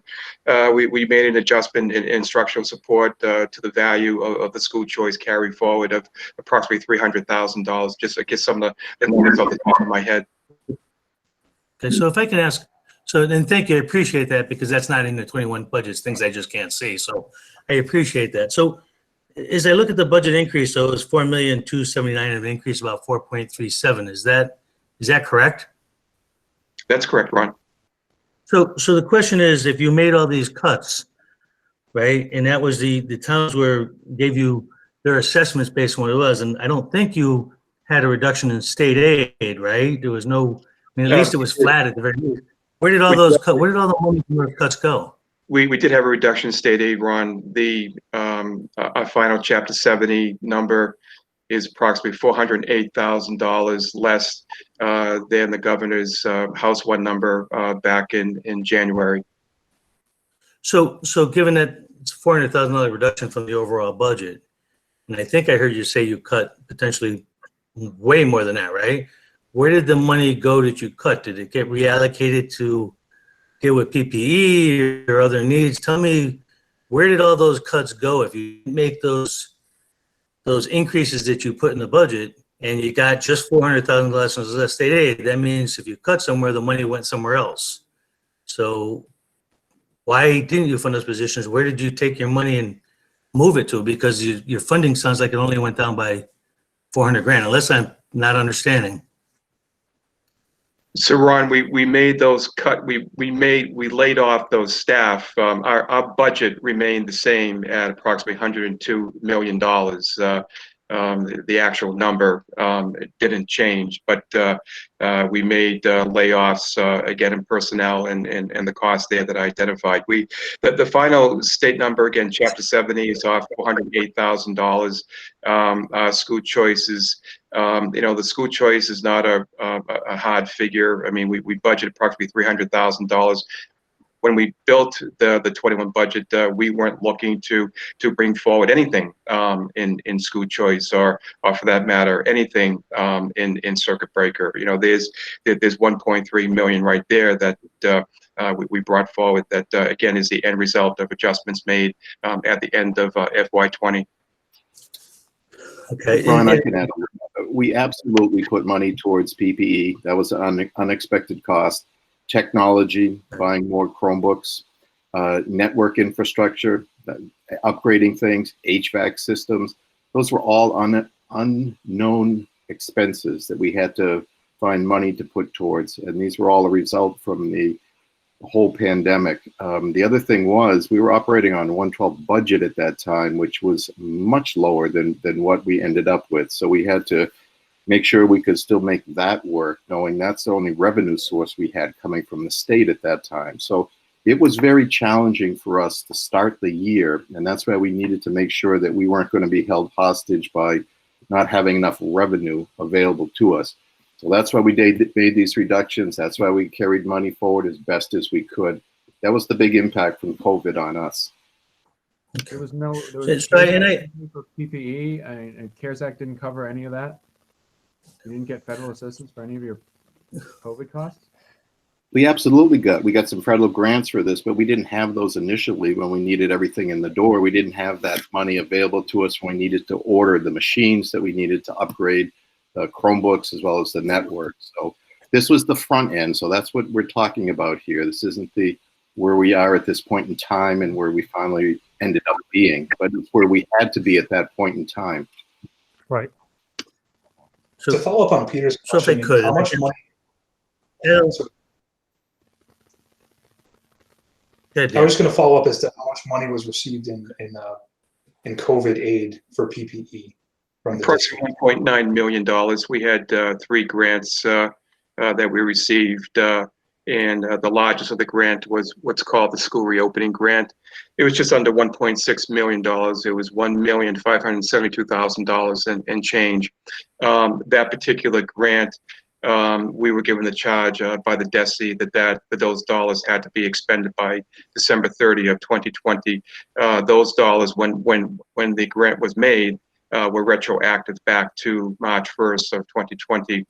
Just about 2 weeks ago, we received word that those dollars could be extended through December 31 of 2021. So of the almost 1.61572 and change, we have approximately $116,000 remaining in that grant. So that Yeah, money, so- then, I mean, Robert had just indicated that you had incurred expenses at the beginning, at the front end of this, but that money was made retroactive. So, I mean, that money made you whole on those expenses, correct? And it sounds like you have $115,000 left over. Is that? Not necessarily, Mitch. I apologize. We still have a deficit in our budget. We created 2 lines in our undesignated appropriation, and the 2 lines, one was for the expense, one was for payroll. There were charges there, well over $500,000 that we were able to charge back to the grants, but we still have a structural deficit in that appropriation, or about approximately $209,000 in change that remains in the budget. So we just have to reallocate those costs to operations and maintenance. You know, I should point out too that we also had incurred expenses at the latter part of last year and early this year that we did not charge to the grants and were not charged to the general fund, of approximately $129,000 and change. And we're still working for reimbursement of those charges through FEMA. We submitted an application on September 1st to FEMA, again through MEMA and then to FEMA. As you may know, the reimbursement is 75 cents on the dollar. And so we're hopeful that if the review passes muster, that we'll receive approximately $96,000 and change in reimbursement. But that's probably several weeks down. It's been several months. As I said a moment ago, we submitted the application on September 1. We went through a pretty comprehensive review process with MEMA. It just passed its muster about a week or so ago, and now it's on to FEMA. And we're keeping our fingers crossed that we'll receive some reimbursement from that $129,000 and change. If I could finish, Mr. Chairman, just because I'm trying to understand, and I got to admit I'm getting a little confused. So I think I heard, Dan, that you reduced 10 teaching positions this year, a net 10 at the end of the day. Is that what you said? Is that correct? That you cut 10 teachers? The net is approximately 10 teachers, approximately. Okay, so you cut 10 and you didn't hire the 7 new staff members you said you were going to hire in 2021, which was part of the increase that got you to the 102. So if that's true, that would be a net 17 less positions than we're budgeted for at the start of the 2021 year budget. Is that correct? The 7 new ones that were proposed and the 10 that you cut, right? Correct. But we've also added some other new staff in response to special education needs since the start of the year. Okay, so that's okay. That is something I guess I'm looking for. So other than what you proposed at the beginning of the year, you did something different. You reallocated your funds for some other use. Is that where the money went? I'm just trying to understand because we're talking a lot of money. Where did that money go, Robert? Can you tell me? Did you hire additional staff somewhere that took away, that kind of made up for some of that 17 that we talked about? I'm not sure on this reduction of 10 teachers. That might include the 7 there. So I don't have any of this right here in front of me. I don't know what that is exactly speaking to. Just kind of like the net spending for yourself in order to kind of make this issue whole. I'm sorry, I mean, I didn't hear you. Could you just repeat that, please? Just if Director D to make this issue whole, to show you the reductions and then also the additions where we're at right now. If we can provide that to you in writing next couple of days. Well, Stan, if you could, you can dig into it right now. Be happy to. Yeah. Thanks, Dan. Okay, and I appreciate you giving us any information you can.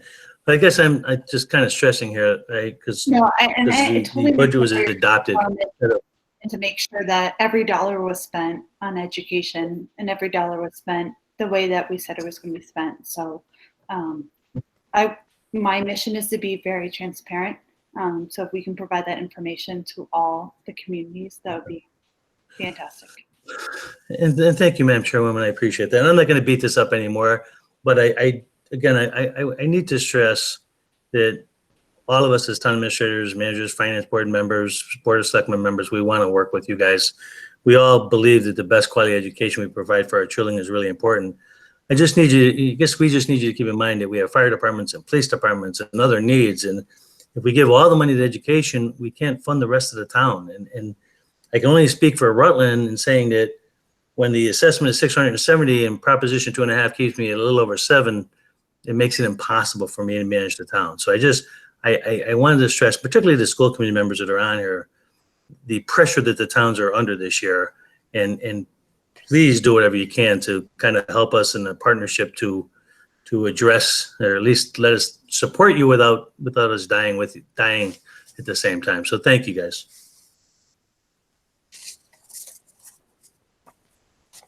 Thank you. Oh, I'm sorry, the finance director is on as well, so I don't know if Karen has anything to add.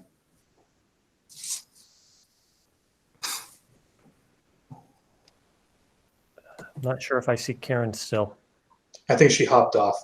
She did? Okay. Thank you, Mitch. Move down to Sterling. We've got Todd, John, and Kelly. I think you're here as well. So whoever would like to start.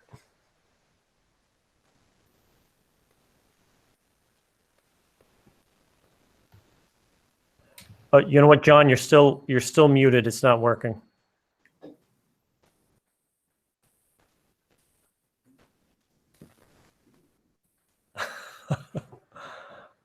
Technology, I know. Kelly, did you want to jump in? Sure, if I may. Well, hopefully Joan can get that settled. First, I just want to thank all of you for, collectively, everyone at the table. Clearly, this is a huge, work of partnership that everyone is here around the table, and clearly, the education of our residents, our young students is so important, and that's why we're all here. We're all taking time out of our schedule to be here and to make sure that you understand where we're coming from, and I really appreciate that. I've only been in this position for about a month, so I don't really have too much to add to what everyone else has already said, but I just want to let you know that we are all in partnership. We all need to sail together.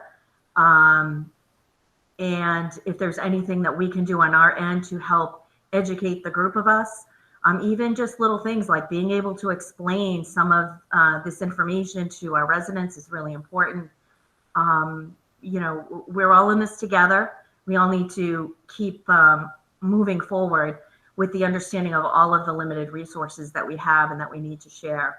I just have a couple of, I think they're very quick questions, but really because I'm new to this, I just wanted to find out where are we in terms of, can you just give a quick, just for me, if nothing else, where are we with collective bargaining agreements? Have those been settled? Have those numbers for FY22 already been worked into this, whatever budget you are formulating right now? So we have a couple that we have built into contracts that we currently have going already. Then we're in the midst of contract negotiations as well right now with a few unions. And, our largest union, our teachers union, we're going to be negotiating with, this year. So again, that's going to come into play as we kind of project out into next year. So you're negotiating this year for FY22, or you're negotiating this year for another 3-year contract? Okay. So typically, would you perhaps have a salary reserve where you would keep that to the side, or is that something? Yes. How would you plan for that? Yeah, that's exactly how we would do it. Okay. Thank you for that. Is there an active IAC group, or how have you been? We've all been challenged with increasing medical insurance rates, the cost of benefits, which are clearly a major component of the benefits package. What efforts has the region taken in the past or quite recently to help mitigate some of those changes? I believe you're with Maya. So just wondering where things stand with the health insurance and sort of how do you plan around? Are you basing your estimates on trend, or how do you go about dealing with that major budget factor? Because we're all dealing with it on every level, and I'm just wondering how the district usually tries to tackle that. So, Kelly, you haven't been around long enough, but this has been kind of the bane of my existence as a superintendent since I began. Because unfortunately, years ago, the district moved into GIC one year to save $1 million, and the following year they moved out of GIC to save $1 million. But when they did that, there was a portion of the law, Section 19, that wasn't done correctly. So we ended up having to keep our PEC group. So our PEC controls our basically our ratio in terms of employee paying versus employer paying. So when I came on board, we were a 90-10 district. It took us a few years to get down to 78-22. That's where we're at right now. That was really, and again, any of the select board members or so forth who have kind of been around for a while, that was something that we spent an awful lot of time working on. Jeff, do you want to talk a little bit more about where we're at currently in reference to how we're working through this?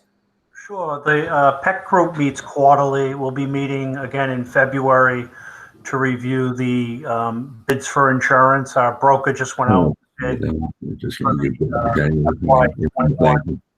just tell Todd I'm going to turn it over to you quickly. Hello. Excuse me. So we're awaiting our health insurance bids for this July. We should probably get those the end of this month, beginning of February. In the past, we've worked, with the PEC to introduce health reimbursement accounts to kind of mitigate some of the cost increases by, having a deductible program introduced several years ago. It's unusual to have a PEC group. I think we're one of the few communities in the Commonwealth.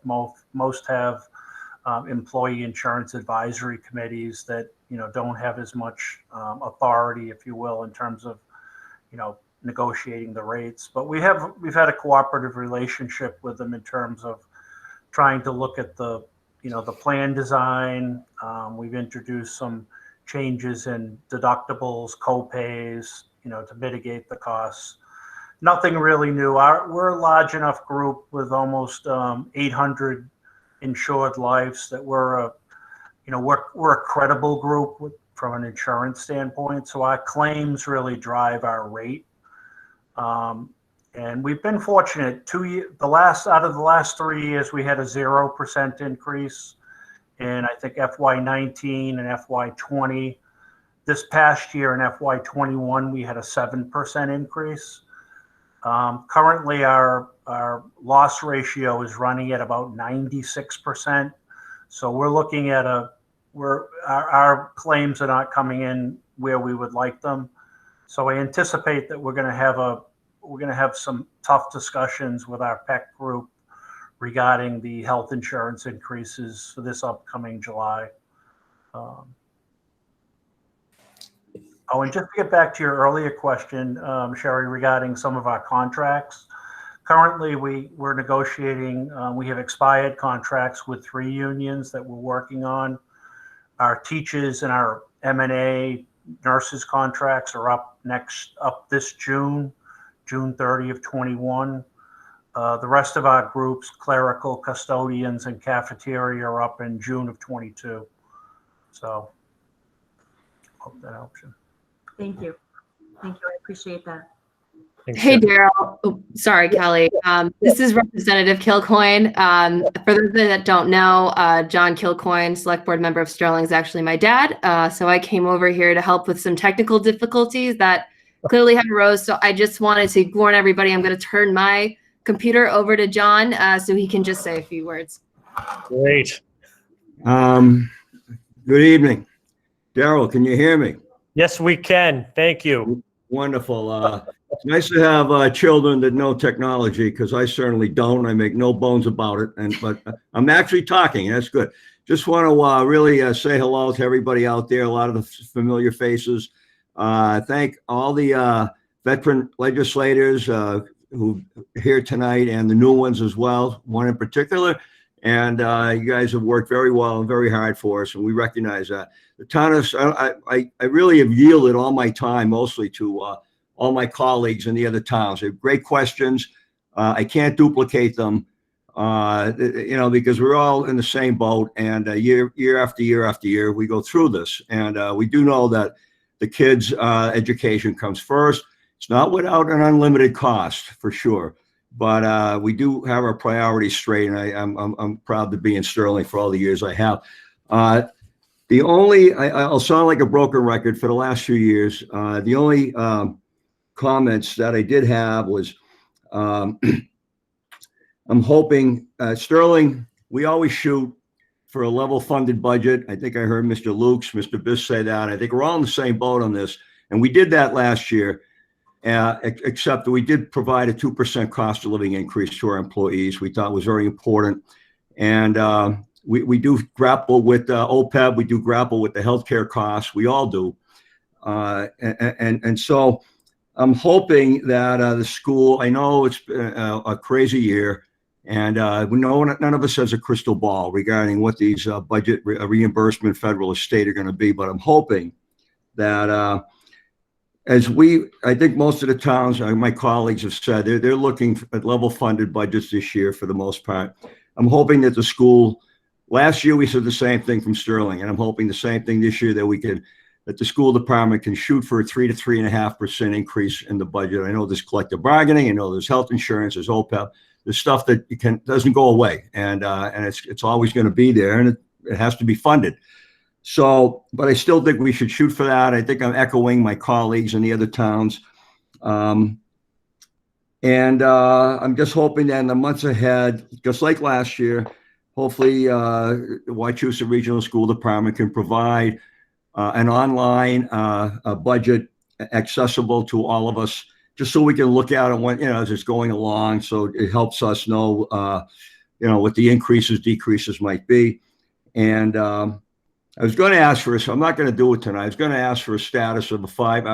If you guys can give us, maybe we don't have any capital budget anymore after COVID, but I know we do. I'm hoping we can get a 5 to 10 year capital budget just for our own budgetary reasons going forward. We have our capital fund in Sterling, and it's quite extensive.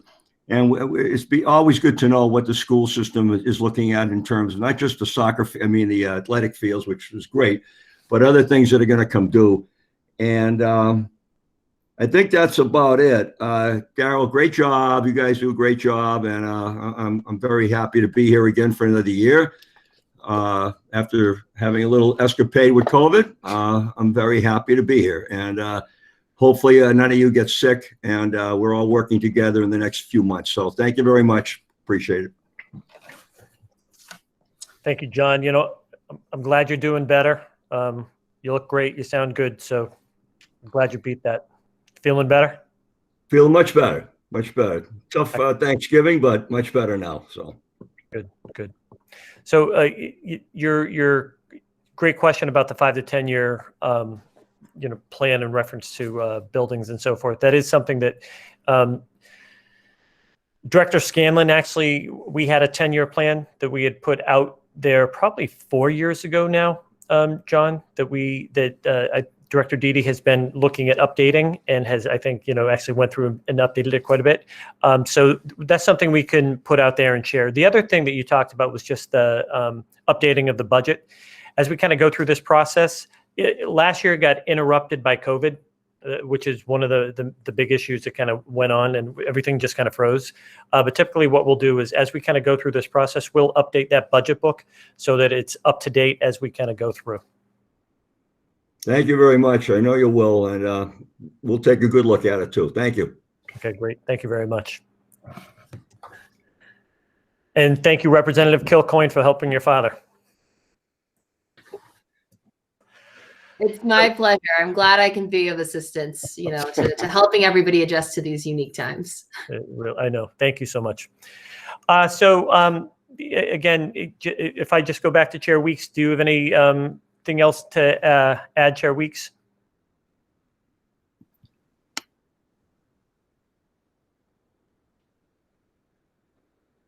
Oh, looks like she just went out of the meeting by accident, maybe. Sometimes that happens. So I just wanted to, first and foremost, I'll just start. Thank you all for coming. I greatly appreciate all the work the reps have been doing at the state level. Thank you. I know how hard it is to kind of go through this day in, day out, the long hours. I feel as though I've been working since that day in March when we kind of closed schools, and it's been nonstop since that time. So I understand how hard it is. You have more hours in you, Dr. McCall, don't you? Yeah. Exactly. I'm sorry, I pressed the wrong button and pressed that middle button instead of the unmute button, but nothing more to add other than my thanks. I know all of you are burnt at all ends, and you took your time tonight to listen to us and listen to our needs. So I do want to fully say that we're always available via email or cell phone. So if you need anything, just let us know, and we're happy to inform you on what's going on. And as we start this process, one of the things that we're going to do is, again, we'll be reaching out. Rebecca is retiring the end of January. She isn't. Can't happen. It can't happen, but that's a big blow to the district. I'm just letting you know.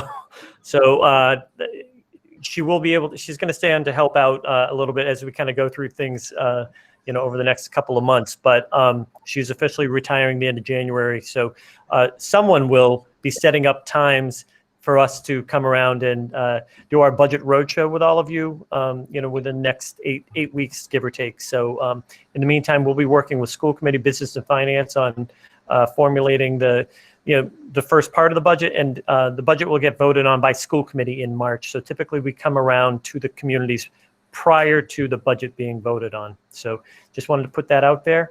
Oh yes, Senator Chandler. Oh, you're on mute.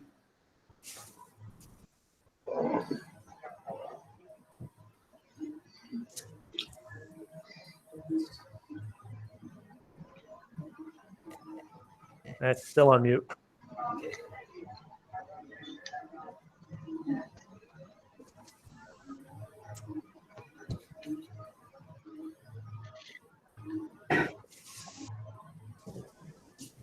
There, I'm not on mute anymore. Right? Okay. Hear me now. This is a difficult meeting for us to come to, for both the members of the House and the members of the Senate. It's difficult because this is our second day of the session. We have not been in, I have not been in my office since March. Everything has been done through Zoom conferences. I mean, it's been a very complicated, difficult year for all of us. And we have tried to stay in touch as best we can with our constituents, and we've tried to understand your problems. And the more that you're able to tell us these things, the better we're able to represent you. And I have to tell you something that I'm sure you already know, which is every community in the whole state, all 351, are going through the same thing you're going through. And it breaks my heart to see you tearing yourselves apart, trying to figure how you could hire one more person, or what you do with social and emotional learning. You're doing the best you can under terrible circumstances, and everybody is in the same situation. I wonder if perhaps maybe we should have another meeting closer to your meetings. Yeah. Senator Chandler, that suggestion is so well appreciated, and I think it would also behoove us to invite our representatives to Washington, because your funding is wholly dependent on their actions in the Senate and the House, despite all the challenges that they are going through as well. So I would be more than amenable to having another meeting. I think it would make a difference, and I think that the CARES money that is absolutely coming will make a difference too. We came out with more money at the end of the year than we started with in the beginning of the year because of that federal money. But we need to keep on top of that, and we need to keep you in touch with what we're going. And we also need to let them know how we spent it, and let you guys know how we spent it, to let you guys know that we've bought these Chromebooks and we bought these platforms, and to be very specific about what we purchased. Like my kids are using ST Math, which is like this little penguin that like jumps up and down when you get your math problems right, and it gives them, you know, the dedication that they've done their computation right, but it also gives them the social emotional learning that they've become a good person within the confines of the software we've purchased. So the more that we can communicate with your offices and let you know the very specifics, and if any of you, so any of our legislators here today want to join any of our Zooms, I'm sure our teachers would be wowed and our students would be flabbergasted to see a senator or a representative on their classrooms, and it would be your day, and I'm sure it would make your day as well to see a bunch of kiddos just very happy. I think it would make us understand what you're doing and how you're doing it. And I urge you not to tear yourselves apart over students you have lost this year because of COVID. Please, they're going to come back. Everybody knows that Wachusett is a wonderful, wonderful school system. We're going to come back, but we need your support. So I encourage, and also our select board members and our FinCom members here tonight, like just reach out to me and Dr. McCall will give you some Google Meets links, and you can see a first grader at work, right? Versus a fifth grader versus a eighth grader versus a high schooler. And you can see the wonderful things and also the challenging things. So I can't promise you it's going to be perfect, but it's going to be something, and you'll be able to see with your own eyes what they need and how you guys can help us moving forward. Has broadband been a problem for Wachusett? Not anymore, because Princeton, where I live, is now fully supported with broadband. But we do have a group of students who, and I can say this from my own experience, that can't pay their bills, right? So they have broadband, but at the end of the day, when you choose between your power or you choose between your rent, and you choose between your broadband, that may drop off. So if you guys are looking forward to how to support our towns and districts, that is always a way you can support us. Mrs. Weeks, I represent Worcester. I know what it means. I know. I worked in Worcester for 13 years, and Superintendent Benenda is one of my best friends. So all I can say is we're here for you. That's what you are our bosses. You are the ones to tell us what you need from us, and we will do the best we can. I feel sort of at a loss today because we're just at the beginning. We don't know where we're going yet. But give us some weeks and let us see where. Excuse me, Mrs. Weeks. Give us some time and let us be able to get back to you. Thank you so much, Senator Chandler, and I will ask Dr. McCall to provide all of you some Zoom links so that you can pop in to see some kiddos in the classroom. That would be nice. Thank you so much. No problem. Thank you all. And you know what? And just to go along with that, just want to let you know, we actually provide hotspots for students. So if they don't have access to the internet, we will make sure that they have that, and we've sent those out to families across the district. So, and we did have some broadband issues in Paxton the other day. Just wanted to let you know. So I think when Worcester went down, Paxton went down as well. So it did happen. Thank you all. Greatly appreciate the conversation this evening. Appreciate all the time and energy you put into everything. We will be reaching out to you soon about speaking at a FinCom select board meeting, whichever one it might be. And in the meantime, take care, be safe, and thank you all. Thank you. Thanks, everybody. Thank you very much. Stay safe, everyone. Thank you. Thank you. Are we signing off here, I think you just Huh?